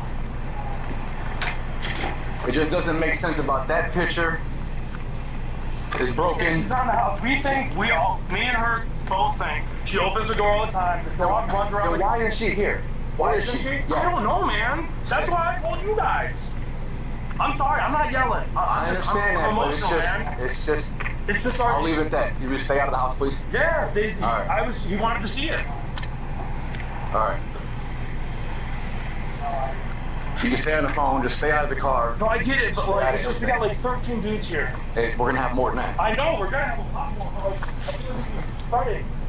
They are. We have dogs, we have everything. Yeah. I wanna know why you're not out. Dude, they told me to leave the driveway. Who said that? On the phone, I called anyone that you cannot leave the driveway, and I said, I'm gonna go look. I wouldn't give a... That's my business. Well, that's what I said, and the one guy, I don't know which one he is, he drove by me. I ran all the way down the mailbox. I said, what are you doing? Oh my God. As Officer Orman walks away, other officers confer about Devin's strange behavior. They decide to secure him in the back of a police cruiser for the time being. You want to have a seat? I'm the boyfriend. Boyfriend? All right, have a seat. Can I please get my legs out? Like, I just don't like... I can't let you keep your legs out. Can you leave the door open? I can leave the window open. Oh my God, man, I hate being like this. Hey, I just don't fit. Hey, when you shout, right? Yeah. What clothes were you wearing before that? What do you... Can you take a guess? Just hold on. Baby, can you please just talk to these guys for me? I don't know. This is funny because it feels like his consistency like was there in the beginning and it's like unfolding, you know what I'm saying? And it's because he only had half the story tied up. He forgot he thought he had everything planned out, like what they were gonna ask and shit like that. What I was wearing there. Like, explain to them what I'm going through. This is the girlfriend? Yeah. I shut the door. I'm at my friend's house. I left my medicine at her house. I'm about to go grab it. Listen, dear, this is Lieutenant Eastep with the Sandusky Police Department. Can you hear me? Yes, sir. This is a very highly unusual situation right now that a 3-year-old is missing and he's acting the way that he's acting. I believe that my daughter is somewhere out there walking around right now by herself. At 3 years old. Is that common for her? She had walked out of the house one time in the middle of the night before, yes. So, but she had not done it since. Okay. Are you on your way here? One time. I'm picking up my medication. I left it at my friend's house when we were getting ready for work. As officers have been dealing with Devin, Officer Orman has continued looking for Charlotte. Back at the shed on the side of the house, he notices a black tote on the top shelf. Something about it pushes him to reach his hand inside, where he makes a gruesome discovery. As officers have been dealing with Devin, Officer Orman has continued looking for Charlotte. Back at the shed on the side of the house, he notices a black tote on the top shelf. Something about it pushes him to reach his hand inside, where he makes a gruesome discovery.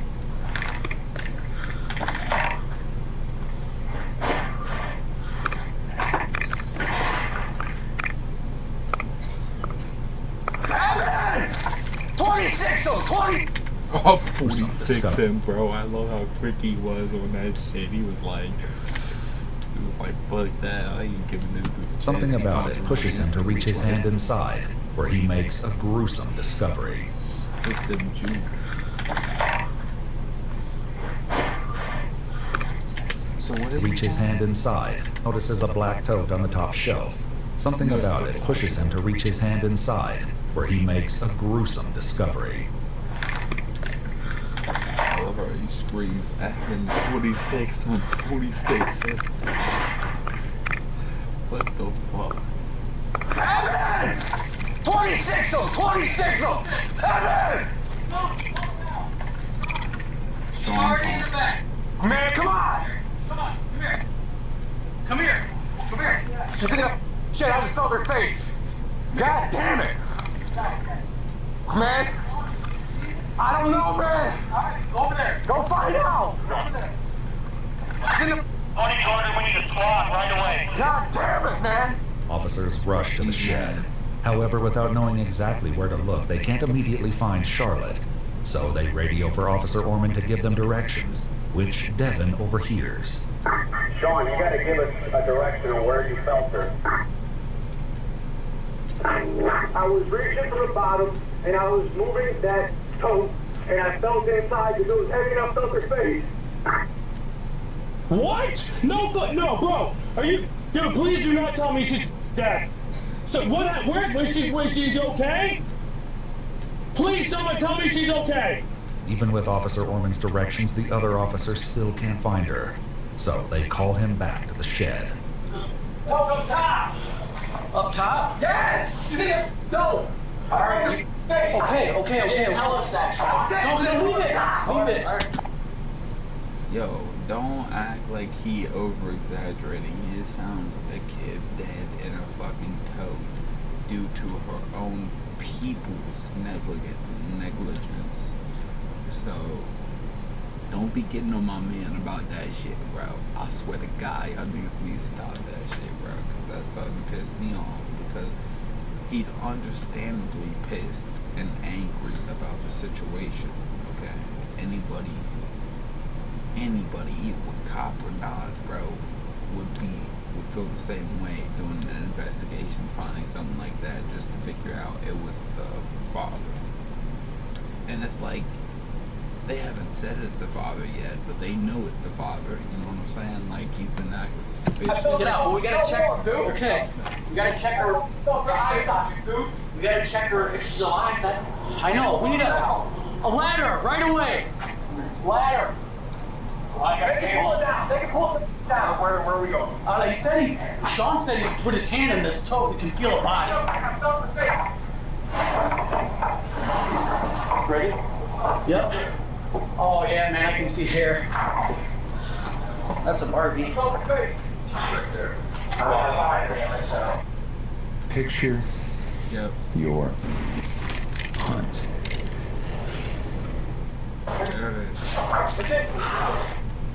Let's go. How long she been down or missing? We just found her 5 minutes ago.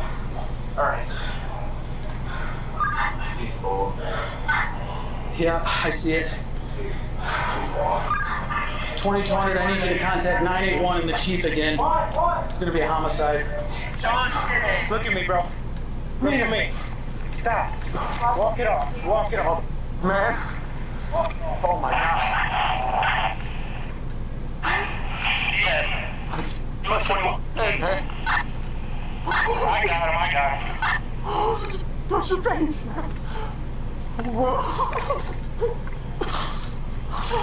Talking about why you pushing her like that? Little baby. Myself, like he's understanding what I'm saying. Wow. I'm dealing with non-murderer. Touch your face, dude. Touch your face, man. Oh. Why would someone do that? Why would someone do that? Why would someone do that, man? Why? Oh, God, man. Look at me, man. Meanwhile, paramedics have officially declared 3-year-old Charlotte deceased, and officers believe they may have the man responsible in their car. Ready? Yeah. Put your hands on your bag. Put your hands back. Get your hands. Put your hands on your bag. Give me your other hand. Give me your other hand. Got him? Somebody Miranda is going to shut that door. Shut the window. I would never hurt that girl, dude. I love that. When they acknowledge somebody's doing it. I love that kid, man. Hold on. I swear to God, I love that child, man. I want to be your dad, dude. I love that little girl, dude. That was a beautiful child. She did not. That's so. I don't know. Oh my God, man. Despite Devin saying he loves Charlotte, his apparent concern for his dogs over her continues when it comes to the fate of his other dog, Chloe. I'm just asking, please be gentle with the dog. She's really ill. That's all I'm saying. I know. I'm just asking if you could try to be gentle with the dog. She's really ill. Bite? No, she's blind. She uses her mouth to feel. She's just very ill. Her kidneys are dying, and she's just on the verge of going. Okay. That's why she stays in the car. Okay. Officers find a neighbor who agrees to care for Chloe, and Devin watches as she's removed from the front seat of his car and walked across the street. It's okay, Chloe. It's okay. It's okay. I love you. I'm sure it's okay, sweetie. Go with the next man. It's okay. What's up? It's okay. Go on. I love that dog. With Chloe taken care of, Devin is transported to the police station. Meanwhile, officers at the trailer continue to process the scene, including gathering potential evidence. They have a camera right there. Right there. See if they got a camera right there. Officers speak with the neighbors who have the cameras, who will later provide footage to establish when Charlotte and Jinju were last seen. From this, they can see that Jinju ran out of the house without Charlotte and was later walked out of the trailer park by a group of kids. These neighbors also provide details about when Miranda and Charlotte first moved in, painting a harrowing picture of just how quickly things in Devin's household took a downhill turn. I don't know who that girl is. Oh, you don't know her name? No, she just appeared with this little girl. Do you know the little girl's name? I think I do. I don't know her name. Okay. He said it was his wife. She's never been, first time I seen her was a couple days ago. First time you ever saw that lady was a couple days ago. Yeah. These neighbors aren't the only ones with worrying stories about Devin. Other neighbors across the street, the same ones who took Devin's dog, flagged down an officer with a concerning story of their own. Hey. Worrying stories about Devin. Other neighbors across the street, the same ones who took Devin's dog, flagged down an officer with a concerning story of their own. Hey. One of them's a knife. Where? Over here. So he what? Yesterday he came over. Their own. Hey. Devin's dog. First time you ever saw that lady was a couple days ago. These neighbors aren't the only ones with worrying stories about Devin. Other neighbors across the street, the same ones who took Devin's dog, flagged down an officer with a concerning story of their own. Hey. One of them's a knife. Where? Over here. So he what? Yesterday he came over and gave Chuck a bunch of stuff. There's like some disc bombs and a knife, and I don't know if you guys want that stuff or... Where's it at? Right here. You guys are gonna have to move away from that for him to grab it. I just want to see what it looks like. So he gave you guys... He gave me that. So I don't know what it is. He gave you this knife. Yeah. And then whatever was on those things there. Here. Yeah. Okay. Alright. And he gave it to you? He gave it to me. Okay. What did he say when he gave it to you? He said there's stuff on there that'll blow your mind. Okay. Alright. I figured that might be something. Yes. Yeah. Both the hard drives and the knife are collected and logged as evidence. Even without knowing the contents of the drives, officers already have some theories, especially after seeing the grisly state of Charlotte's body in the tote. You ever see a lady over there with you? Yeah, she left at 5:30 a.m. No, it was before 5 o'clock. You know her name? No, I don't know her. Did you see her leave? Yeah, he had to move his car back, and he pulled out the ball. Did she look disheveled, or look like they're in an argument, or everything looked normal? Yeah. Even if everything looked normal, officers are still convinced of Miranda's involvement. By 10:30 p.m., an hour and a half since Devin's call to 911, she's still not home. So one officer calls her to see if she's close by. She now said she's still an hour and 2 minutes away. She just got done at her friend's house picking up her medication. She even concerned her to Christmas? She just broke down there at the end. Is she okay? Is she okay? Well, we're still looking for her. Well, if he did it, or he's involved, why would he call and report it? Why wouldn't he just pack up and leave? But then why is he packing up like he's leaving? Why is mom not rushing back here if your kid's missing? She knows. Telling you she's involved. Involved or not, it's not too much longer before officers make contact with Miranda and bring her to the police station for an interview. But contrary to their earlier theories, Miranda insists Charlotte had been alive when she left for work just before 5 p.m. I just don't understand how she could just die like that. What happened? Is it okay? Did she drown? Did she get hit in the head? It's a lot. She was found in the shed, in a tote, and she was deceased in the tow. She was murdered. But baby, it was just a normal day. It was just a normal day. Yeah. Listen, I'm so sorry. There's no words that. So I'll never be able to hold her again. I don't want to hold my baby one more time. L'Oreal scale raises my ambition. Life is too short for a boring career. The fucking kid was murdered. Like, this game, you're not ready. Miranda's devastation continues throughout her interview, but the same cannot be said for Devin. I'm going to request a lawyer. I will, but I'll talk to you. Well, if you request a lawyer, you can't talk to us, so... Okay, I've never done this. Dad always told me if anything ever happened where you... So here's the thing. I mean, that's your right. We're always going to give you your right. If you want a lawyer, that's completely up to you. If you'd like to talk to us, kind of help us get to what happened tonight. Listen, my brain's fine. I'd love to help you, but I am not slept for almost 72 hours. Okay. I'm manic. I'm bipolar. I have schizophrenic tendencies. Do you take medication? Yeah, I've been taking it. You know, I deal with. I got major trauma. You know, I don't want to be alive, but I'm trying. I met somebody, and I brought him to my home, and I brought him to my home.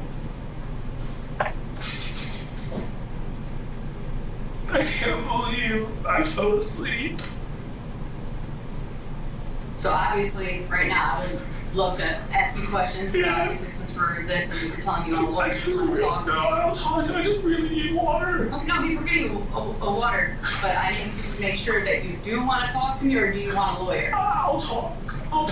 Devin goes on to explain that he and Miranda had met while they were both receiving inpatient treatment at a local psychiatric facility, and had been dating for just under 2 weeks. You know they phrase that shit the way Miranda they do. had been living with her mom and brother, but when her mom kicked her out, like, Devin offered for her and Charlotte to stay with him a little over a week before Charlotte's death. How was he, how was he? So nice.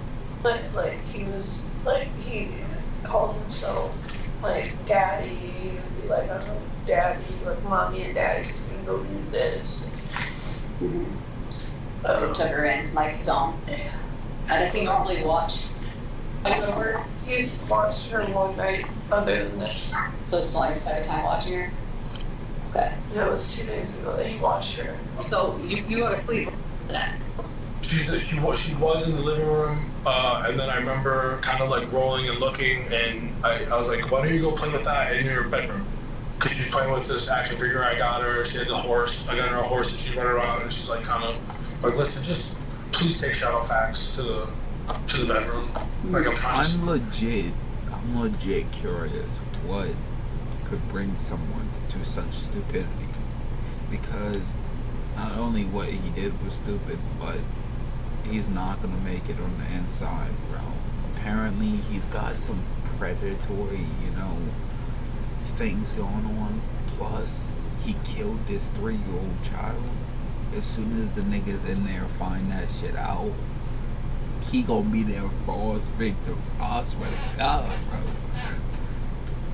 And there's a lot of people in there solving life, bro. So, at the end of the day, when you solving life, I know me personally, if I was solving life, I'll be on every nigga like that. I swear to God, bro, I'll be known in that motherfucker for being down on the new niggas who did some crazy shit, bro. I don't play that. I don't play like that. But seriously, at the end of the day, bro, I gotta give this dude props. His acting is kind of on point. There's gaps and there's things missing there, but the consistency with the crying and all that shit, he's pulling that shit out of, I don't even know, his ass, the gutter, bro. I don't even fucking know. I don't wanna, she's screaming, it's crazy. Please, just go. I gotta sleep, honey, please. You just don't listen to me, when mommy's not here. She's like, I want mommy. I'm like, I can't help you. Like, if you don't listen to me, I gotta sleep, dear. And so I hit myself. I just was like, I gotta just go to bed. I punched myself, and I just remember going to bed. I feel like I'm like almost like in a nightmare right now. I bet. Like I really just want to like curl up in a ball and go to bed. This is really hard for me to do because like my brain is just accelerating. I really need to call my mom. Okay. I really need to call her. Yeah. So since we're in this interview, I will let you call her, but do you mind putting on speakerphone? Okay. She's gonna yell at me. Why would she yell at you? I shouldn't have left. Your daughter is no longer here. She should be gone. She's no longer with us, Mom. She was murdered. Please tell me no. She was murdered. What? Why? What? Please tell me no. You're not. It's not true. It's true. She's gone. She's. Yo, props to the mom, bro. She a real one. She over here. It took 3 hours to get back. Finding out, like, the second you find out your kid's gone missing, you need to be back on that shit, bro. At the end, like, it's one thing if they were a grown ass adult, bro, but it's a whole nother thing with them being a young kid like that. You should have been like, oh fuck, I'm on my way right now. Murder, Mom. What happened? I don't know. I think so. I don't know. We discovered she's a robot.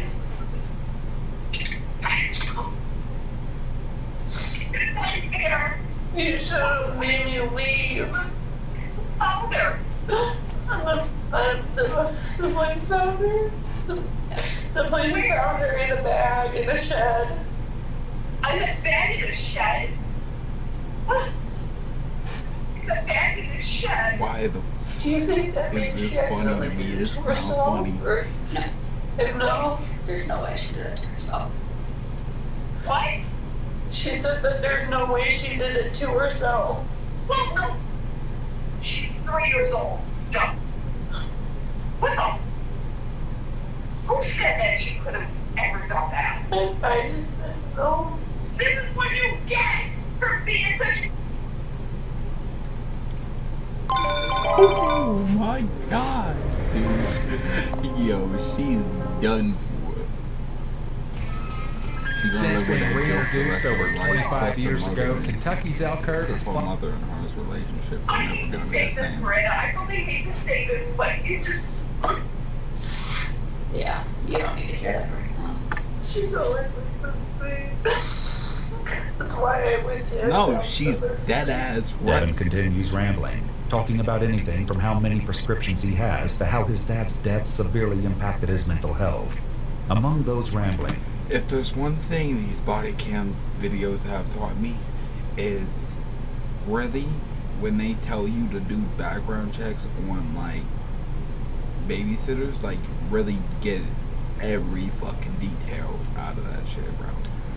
If you can't get enough details or you feel like something's not right, don't take the chance. Just don't take the chance, bro.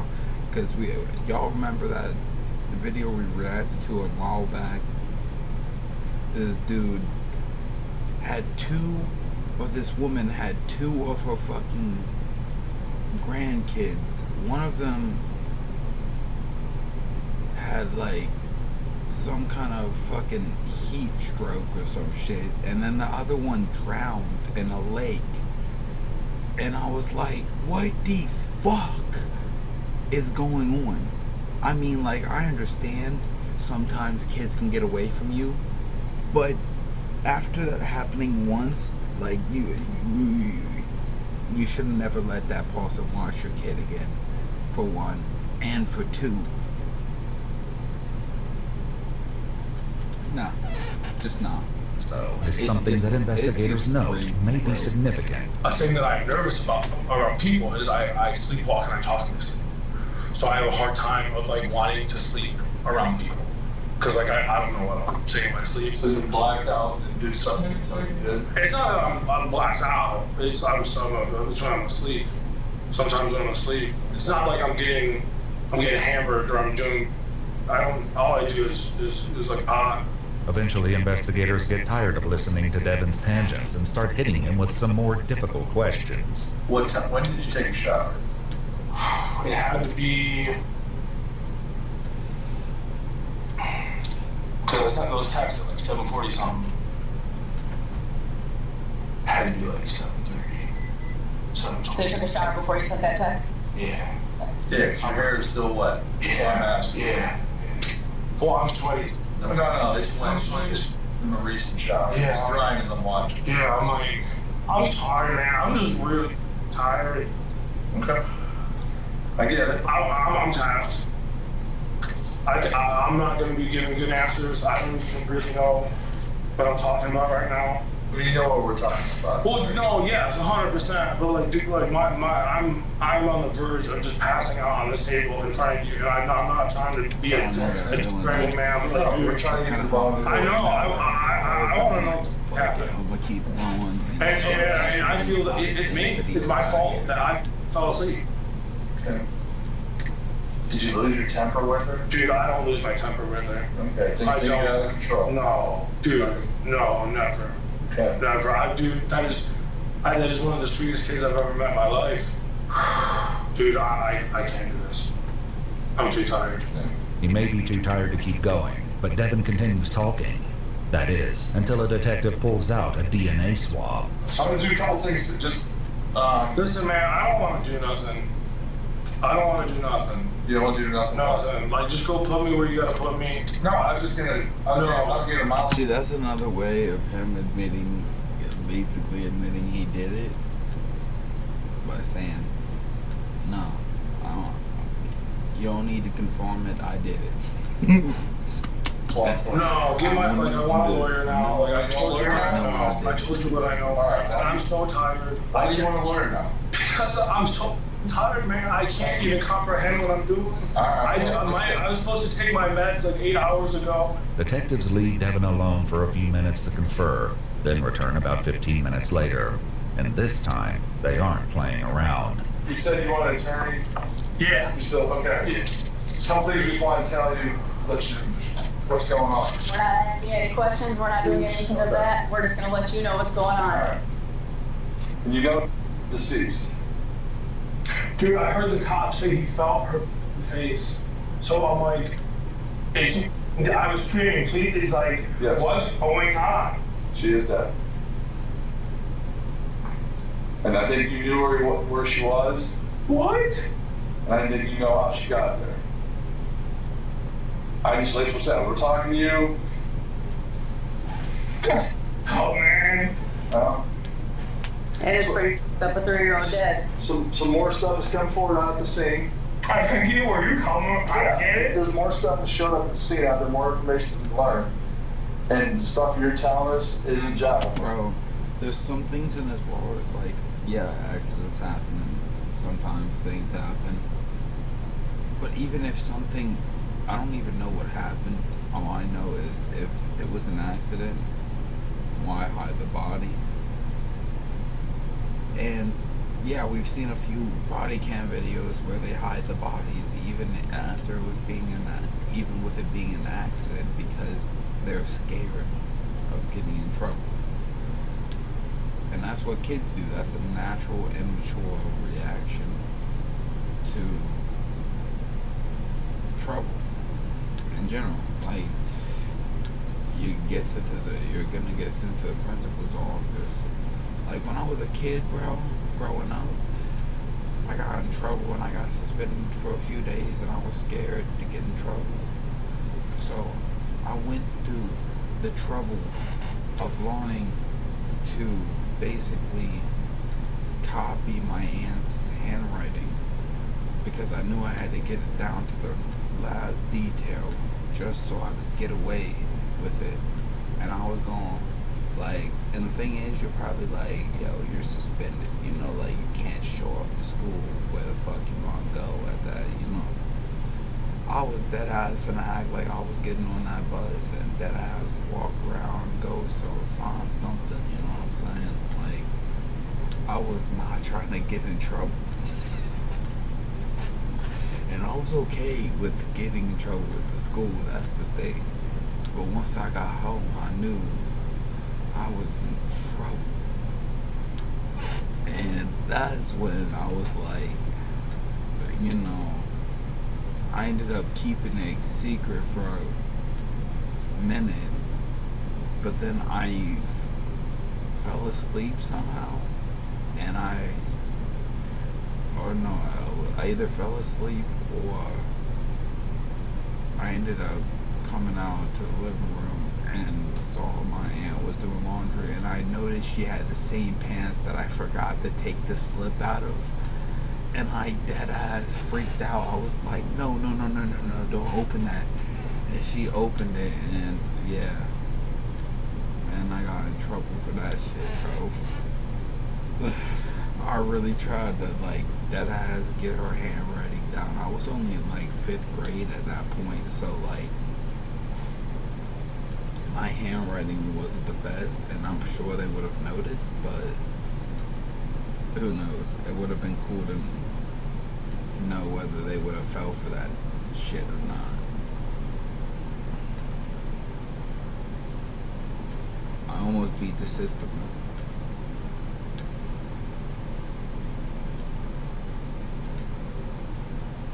I straight up freaked out because I knew not only was I in trouble at this point for getting suspended, but I freaking tried to cover it up and,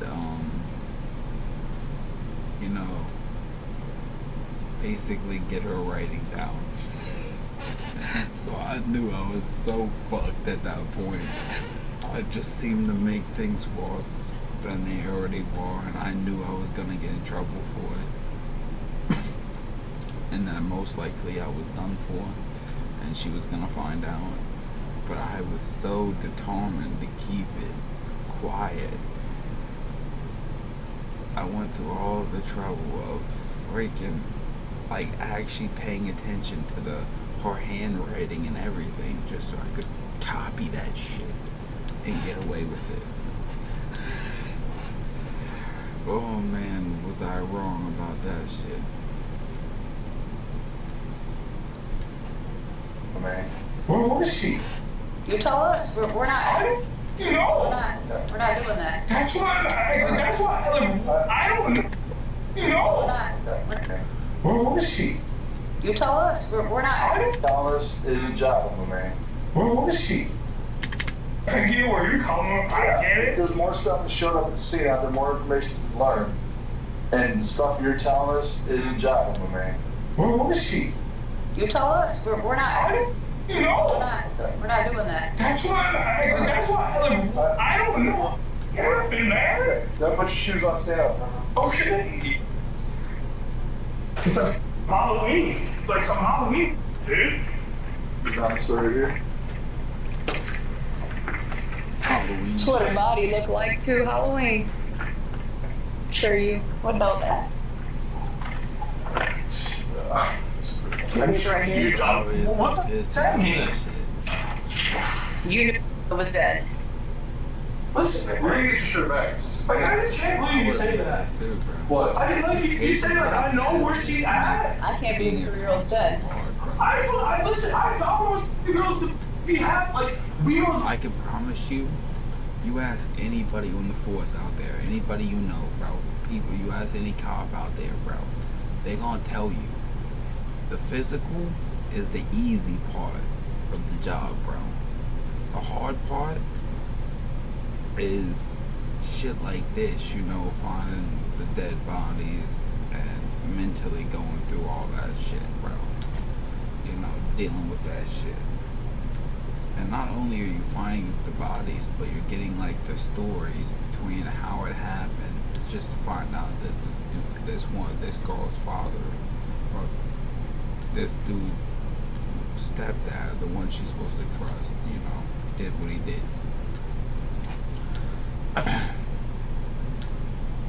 Literally got She paid for it be with her happy, life. scream to the world, literally. Ask anyone. I've been all over Sandusky. I've been witness of the Wazoo. I love that kid. I call my mom. I would like call my mom. Yo, don't tell it to them, bro. Tell it to the judge.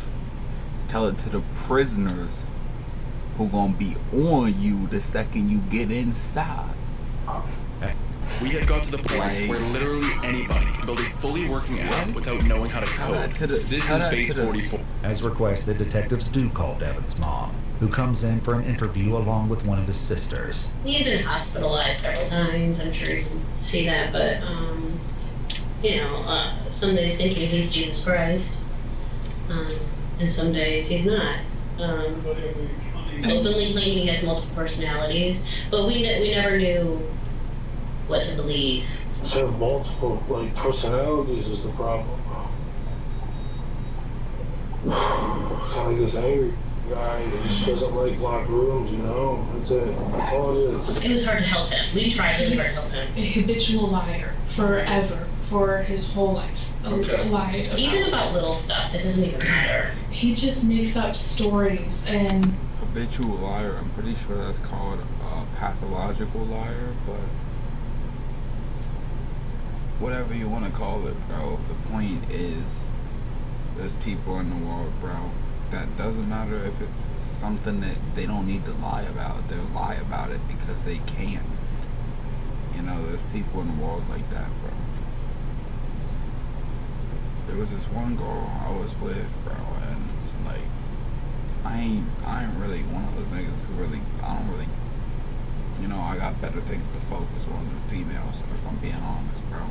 If I'm getting straight to the point, being straight up honest with y'all, I got a million other things that I'd rather do than find myself a female, bro.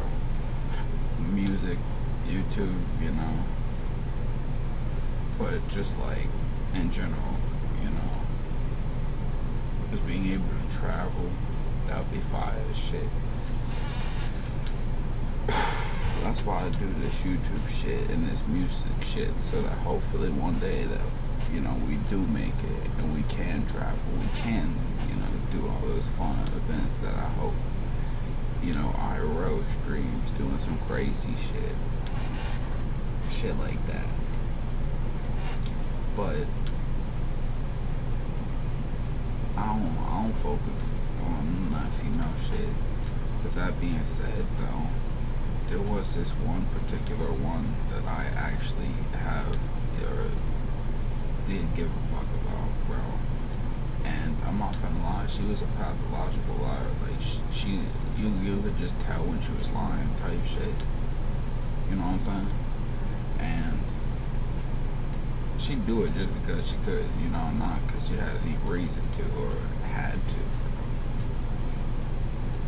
But the good thing about that is being able to tell when they're lying or not. It's they can dismiss it all they want, but at the end of the day, you still know the truth with pathological liars because they're fucking terrible at it. You know what I'm saying? Most of the people who are pathological liars, they're just terrible at lying. It's funny.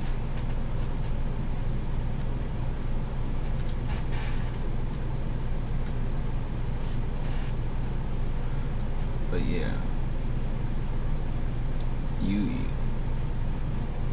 basically the same thing. It don't really matter what you call it. Whatever the freak she said, pathological, whatever the fuck. I say pathological because I'm pretty sure that's what it's called. I'm not 100%. Because she said that, I was 100% up until she said what she said. Now I'm not 100% anymore. That is pathological liar.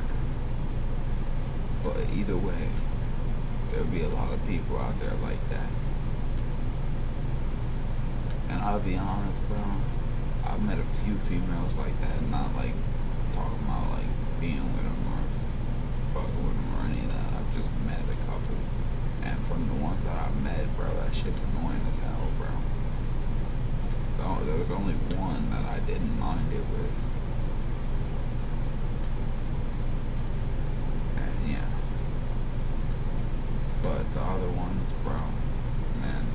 that shit annoys me. Like, females really do be lying just to lie. Like, you got no reason to lie.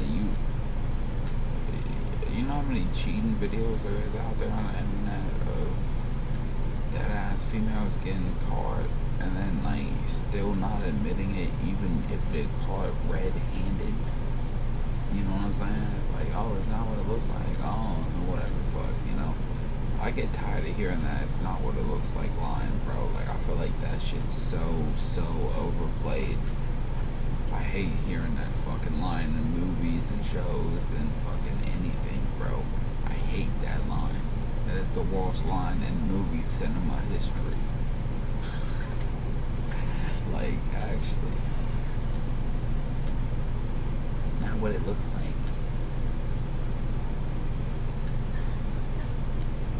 Like, bitch, what? It don't make sense.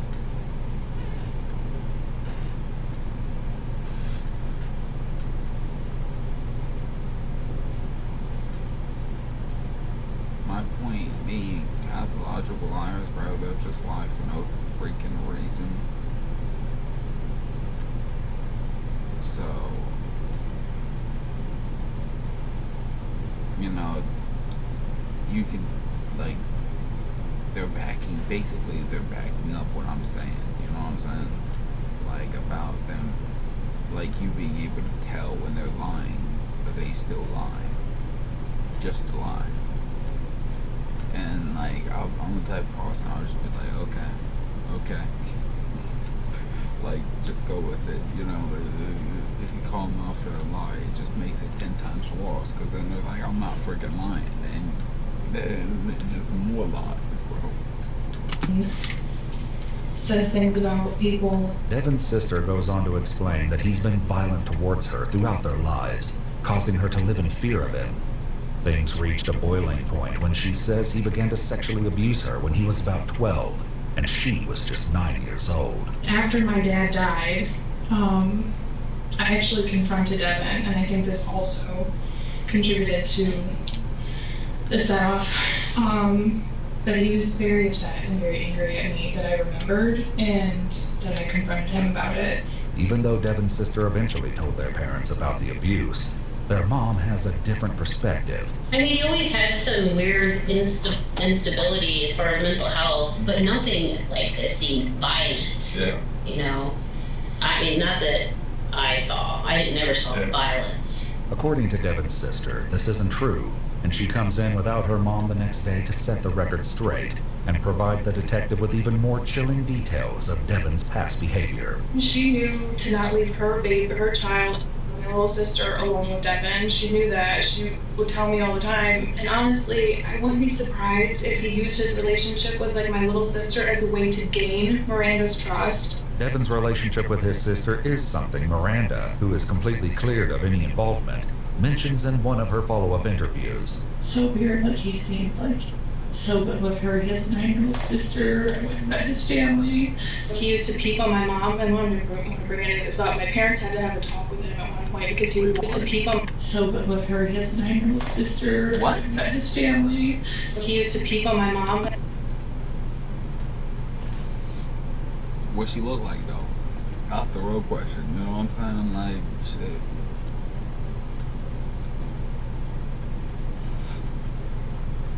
I'm like genuinely saying that, like, as a genuine like response, what she looked like. And when we bring any of this up, my parents had to have a talk with him at one point because he would watch my mom, and you know, at one point he would openly masturbate in front of me at my grandma's house while she was like cooking lunch in the other room. And he's always had weird sexual behaviors. Those aren't behaviors, nigga. Those are fantasies that you're helping him fulfill. These weird sexual behaviors didn't stop as Devin got older. They only got stranger. My dad had very graphic images of him and his girlfriend, like very graphic images. And I told him, Dad, I'm going to take the computer, I'm going to take that home and delete all of that stuff because I just knew he shouldn't see it. He copied the hard drive. Yeah. We have a hard drive. We have a hard drive. Detectives still don't know what's on the hard drives they collected, but according to their report, large amounts of pornography are later found on his devices. However, none of them contain child sex abuse material. Has there anything happened since that time with other children, small children? Not that I know of, no. But I just have a very, very bad feeling. So what's the verdict? Too, bro. This nigga over here being weird as shit. Devin's sister shares that she hadn't known Charlotte was living with Devin, but her mother had seen the two of them the day before Charlotte's murder, and she described his mood in her earlier interview. He was very agitated when he was at my house on Wednesday. I will say that. Wednesday? Okay. But agitated may not be the best way to describe it. And my mom even said, okay, she didn't tell me about this. When Devin was when they were over there just the day before, Devin was getting very aggressive with her. And she told me he was sitting there, he gets mail to her house. And he was sitting there opening mail and he had a knife, and I know there were tons of knives. And he was sitting there staring at my mom, slicing mail open. And she said that she had like a horrible feeling and she got scared. And so she got up and she went to leave the room, and he came up and was standing behind her. And she was like, Devin, what are you doing? And she said in her head that she felt like he was gonna stab her. And in my head, she let him go home with the baby that night. They fought. He yelled at her about him being molested when he was a child. Has he brought any of that up? So you started talking, that was one of the first items he brought up. My problem, I wanted to kill myself like forever. Like as a kid, I was molested and tortured and beat by a lot of people, and I could never get rid of it. Mm-hmm. And this last time when I checked myself in, I'm like, either I'm gonna do it or I need to try to get better. Mm-hmm. And I'm trying to get better. And that's what I was, I'm sticking to my meds. They got me on lithium, they got me on, Judon and Paxil and stuff. He was like, how would you let them do that to me, blah, blah, blah. And instantly I was thinking that sounds like projection, like he knew he was doing something wrong and wanted to take it out on somebody else. And then, they were fighting, and she was getting really scared of him. And so he was like, I'm just gonna go. So we grabbed her and put her in the car, and she was crying. And she said he came back and was screaming at her in the car. Yeah, he came back into the house, and my mom thought he left, and he was like, I'm never gonna come over here again, you'll never see her again. All of it said that. With the stories and outright lies piling up, it's only a matter of time before detectives go back to talk to Devin again. But he beats them to it and reaches out to set up an interview. But despite having years on the force, nothing could have prepared them for what they were about to hear. So I had dreams of fighting people, of killing people, of getting killed, of watching just terrible, gruesome things. And some of these things are past events in my life that I'm reliving. Like deja vu? I had deja vu all the time. It's really creepy. I told Eric, it's like these tingles. And he's like, so it's like commands? And I'm like, it's not commands, it's like intuition, like a gut feeling. I remember the night that this happened, I remember running in the shower and then trying to get a bath for, I remember that. But the thing I remember is that in my dream, I was having like this holy war with someone. It was like I was battling someone, and now I have a very strong feeling. I don't fully remember, because it was like this dark figure. Now, I know this is gonna sound okay, gonna sound nice. But it's not like I made a deal with the devil. It's like I made a deal with myself that I have like a devil in me. It's like that, every man has a bad man within him. People think I'm a bad person. I'm not. I just want to try to provide the best world possible for the people I can within it. Devin explains his strange dream to detectives, but 1 week ago, Miranda was living every parent's nightmare as she sat down to receive the results of Charlotte's preliminary autopsy. There's no good way to ever break this to a mother. Nobody wants to ever know of the full details of what happens, because it's terrible. I'm not going to sit here and lie to you. It was, like I said, the worst I've had in my career.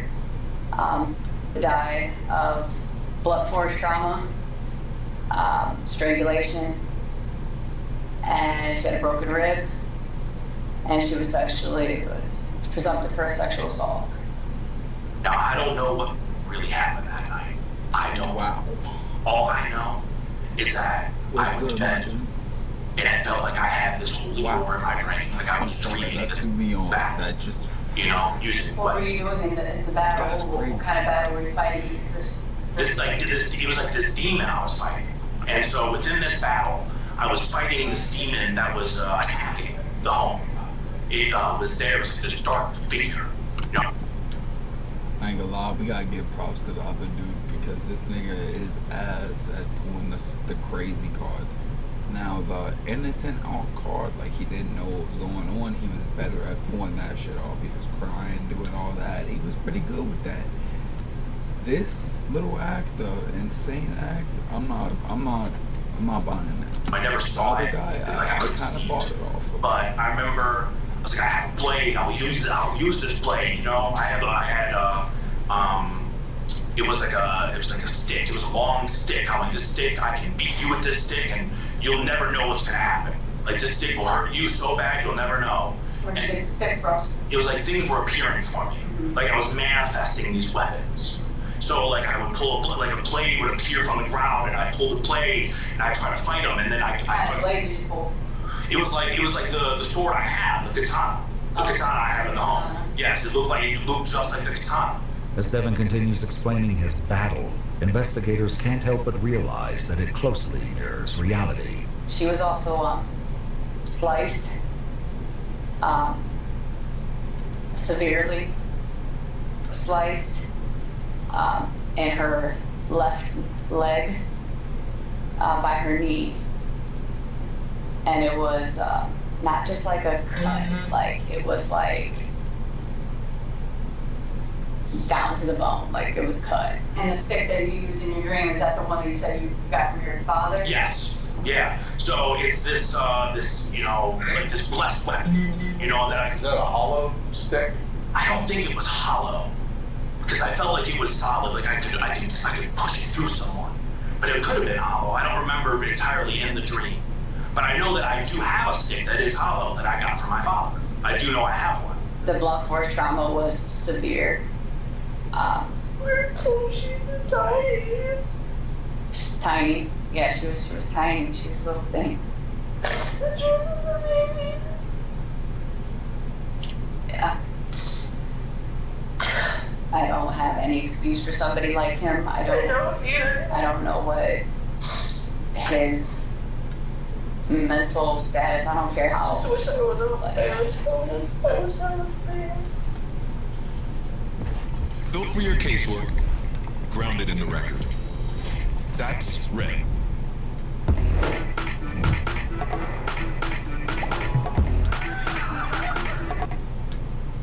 And this guy, he keeps getting the better of me. He's huge, and I'm screaming, I know real demons. I can smite you and all this kind of crazy. I'm screaming wild, crazy things. It felt like they're screaming with me, and I'm like, just don't worry, I'm a doctor, I know what to do, and all this crazy. Yeah, it's terrible. It's absolutely terrible. Funny how it remembers nothing dream, that like down she could have done to deserve any of that. You know how that don't be the case. She had like slices on her body, a lot of them. And she also had a bite mark on her. So I'm trying to fight this thing off and evade it and, get back, and it's like trying to bite me. It's like a sick vampire. Like it wants my blood. There was a significant bite mark on her. Very significant bite mark on her leg. That's a human bite mark. I can't say he was trying to eat her. It wasn't like the skin was taken off. It was a bite mark. Though you can tell it's a bite mark. She was probably so scared. So it's all these things of this battle, and what I'm doing in it, and some of the things I could take, and some of the things I couldn't, and it felt like my adrenaline was on another level, and I finally fight this demon off, and I wake up, and I'm like, all right, this nigga help. Where's everyone at? And I don't mean like about what he's talking about. I mean like he actually thinks that they're gonna believe him. She was so sweet. She did not deserve any of this. No, she didn't. Now, I swear to God on this, I would never touch that child that way. I was touched that way and ruined, and it made me who I am. And it made me into the man that wants to protect people. But I was just terrified to take another's soul. But I'll tell you this, I would not kill someone unless they deserved it. And I'm no executioner. But whoever did this, I know someone did this. I would put my hands around their neck and squeeze until there was no life left and do it all over every day. It's a tall tale, one that investigators aren't going to let slide. What Devin doesn't know is that they've obtained security footage from his neighbors, the trailer park, and nearby businesses that contradicts key parts of his account from his neighbor. I would not kill someone. And ruin it. And it made me who I am. And it made me into the man that wants to protect people. But I was just terrified to take another's soul. But I'll tell you this, I would not kill someone unless they deserved it.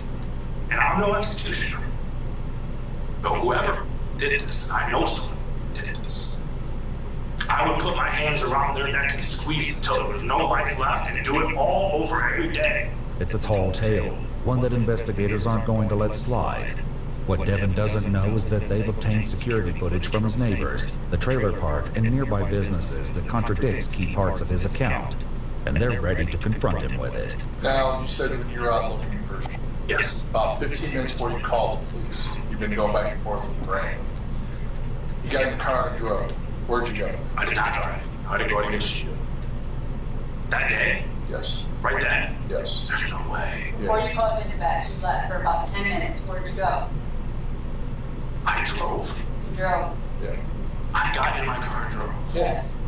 Yeah, you carried your toad out, put it in the front seat and drove. Where'd you go? I don't remember that. Now I'm getting tingles, okay? I'm getting tingles. I don't remember that. So for your tingles, you don't remember coming outside. Like I said, I remember, because I remember taking totes. Okay. Yeah. You put the toad in the car. Where'd you go? You remember that part? So I remember putting it. I don't remember driving anywhere. I know I remember moving. Like I wanted to move it to the other way. Like I was like, all right, I'm gonna, because my brain works in weird jigsaw puzzly ways. Okay, well here, I'll help you out a little bit. Your car's parked out, here's your trailer this way. Yeah. Your car's parked out the street like this. Yep. That's where you put your tote with your high-vis jacket. Yeah, I see. Okay, hold on, let me keep going. You drive away. You drive up over the grass, across the street, and you go out. When you come back, you pull into your driveway next to your Jeep. So what it probably looks like is, I think I remember this. I think I remember, because I didn't go anywhere. I remember I stayed in the park, is from what I remember. I don't remember going somewhere like the McDonald's or park. I don't remember doing the leaving the park. It probably looks like I did a loop around. You pulled in, and then you continued out of the trailer park. Off your street, you continued straight. You were gone for about 10 minutes. When you come back, you're coming back and you pull into your driveway. Right next to the Jeep. Then you call dispatch. So this is when you call 911. Yeah. Okay? You're on the phone with 911. Really? Yes, you're on. I don't remember that. You don't remember calling dispatch? No, I remember calling dispatch, but I don't remember like pulling in like that and doing. Let's be honest though, he would have had a better chance of getting away with this if he would have dumped the body somewhere like random, you know what I'm saying? The fact that it was in his shed, yeah, that's what made it so suspicious. They might not have even found out it was him if he wasn't dumb enough to leave it there, you know. I don't remember it like that. So do you remember that while you were on the phone with dispatch, you grabbed that tool? No. Because here's the thing, bro. I've seen multiple of these body cams where they can't find the body.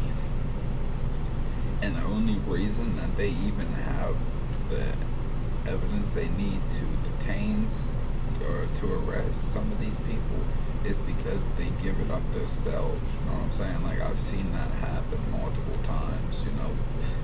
They'll give up the location of the body and where they dumped it, and they get the location, and it's like, oh, they would have never found that if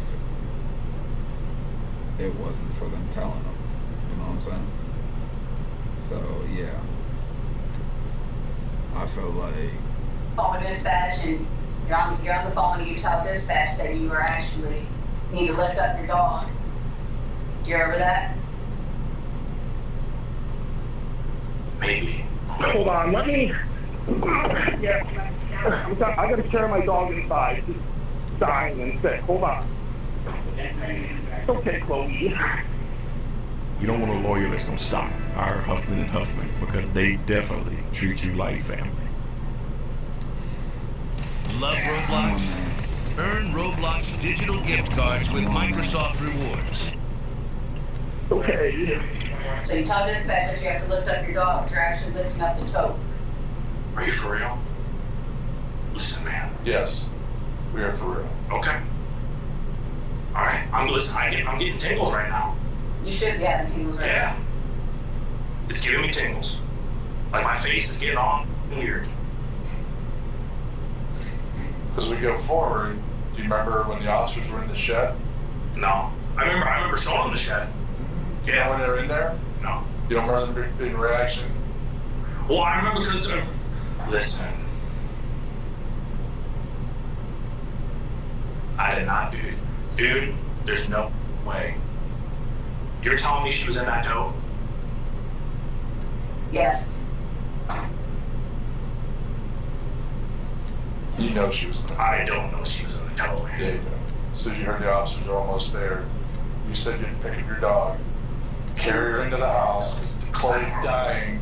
Dude, she is sick. Look, I remember telling you it felt like someone poured something hot in my ear, man. Like it felt like I was getting dosed while I was with her. And I'm not saying that she dosed me. I'm not saying that. Now, if you're saying I did this, I'll pay the the ticket if that's what you're telling me. I did not do this. I did not. But you also tried to clean up the tub. You tried to wipe away the blood. There's no way. Yeah, you did. I don't remember that at all. Forensics already gone through it. We found this cleaner in the tub with a splatter of blood everywhere. Like I said. Well, I remember because the night before when I did mine, I sliced up my body bad. And Miranda told me I needed to go clean it, and I didn't clean it. I talked to Miranda. Yeah. Yeah, the little bit of blood that was on the sink, not the tub. No, I filled the whole tub. No, you didn't. I did. I swear to God, man. Devin. I had a whole tub full of blood. Detectives are relentless, pushing Devin to just tell them why. After several more grueling minutes of pressure, he makes a horrifying admission.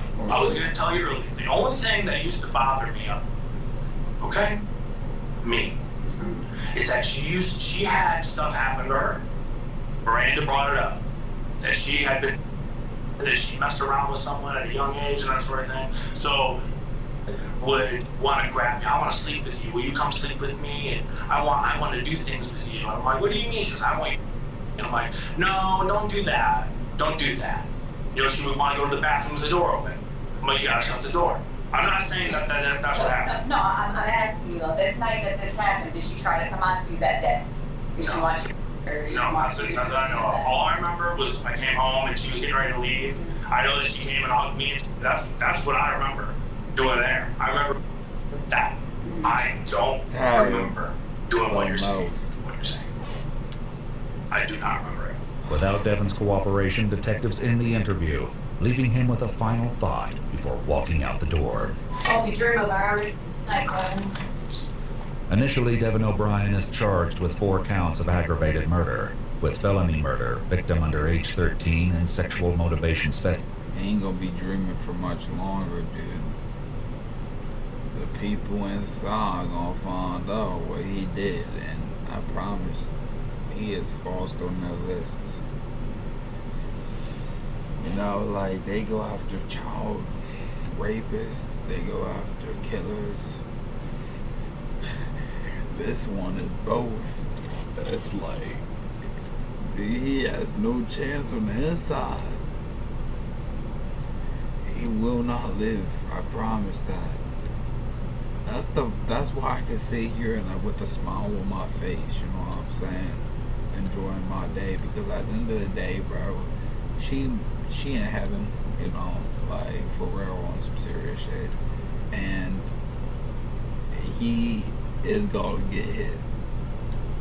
Either way, she should not have had to go through all that. It's like one thing if you just shot her, I wouldn't feel that bad. But like, you did all of what you did, and now I feel like it's yeah, that's just messed up, man.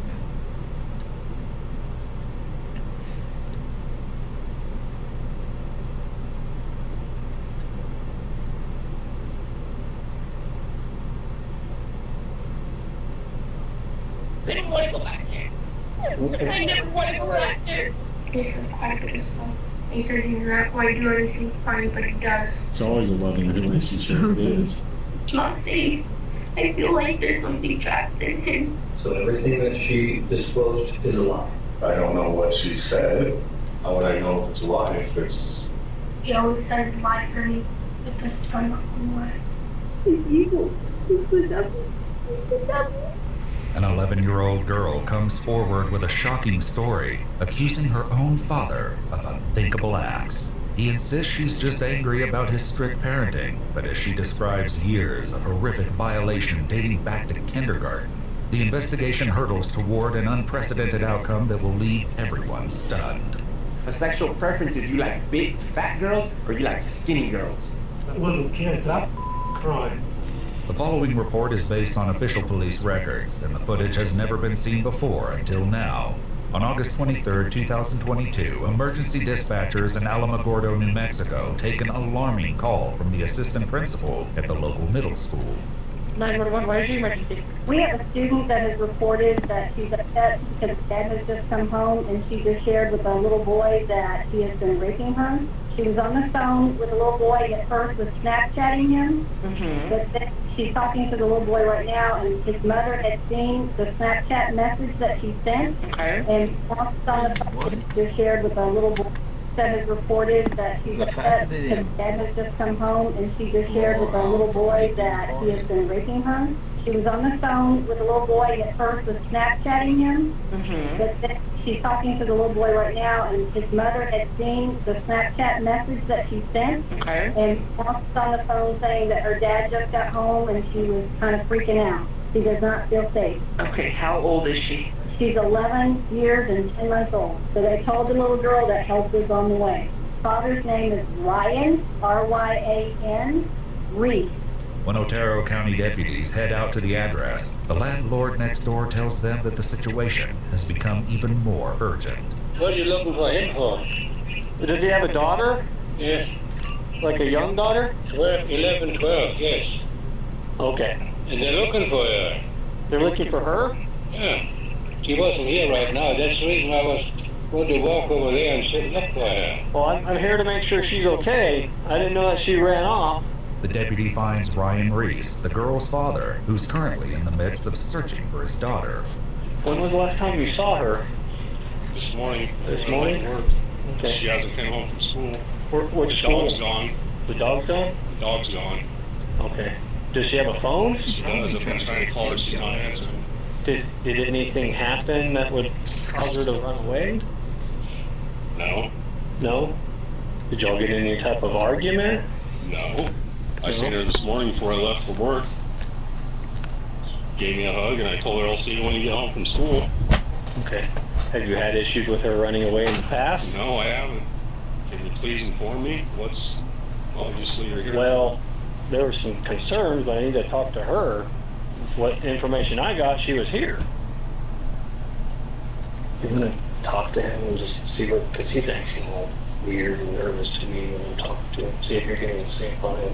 The deputies soon get the first hint that there may have been an incident between Ryan and his daughter after all. You said nothing out of the normal today? Y'all didn't get any type of argument? No, well, last night she went to school with some clothes on that I wasn't aware that she went to school with, and I told her that outfit's not appropriate, don't wear that. Okay. I made her throw it in the trash, and I said, don't wear those again. But I mean, by the night's end, we were eating dinner, there was no yelling, screaming, hitting, anything like that, I don't know. Okay. And you said she's never ran away before? She hasn't. Okay. She hasn't. My dispatch is trying to call her to see if she'll call or answer the phone. They eventually manage to get her on the line, and the fear in the young girl's voice is unmistakable. We're calling to check on you and wanted to send a deputy out to talk with you to make sure everything's okay. We got a phone call from your friend that you're... I want to somewhere else, and I'm scared to go home. You're scared? Okay, honey. I don't want to go back. Okay, My dad's always whistling. Okay, honey, I know. Don't fall at me. I know you're scared, and there's been some. Your friend has told us some things that you've got going on. Can you tell me where you are right now? Okay, there's no houses around me right now, but I can go. There's this silver building. Okay. And I'm trying to go to my friend's house. She goes, I want to try to head over to Roy's Welding. I can see it, and there's not that very far. Roy's Welding?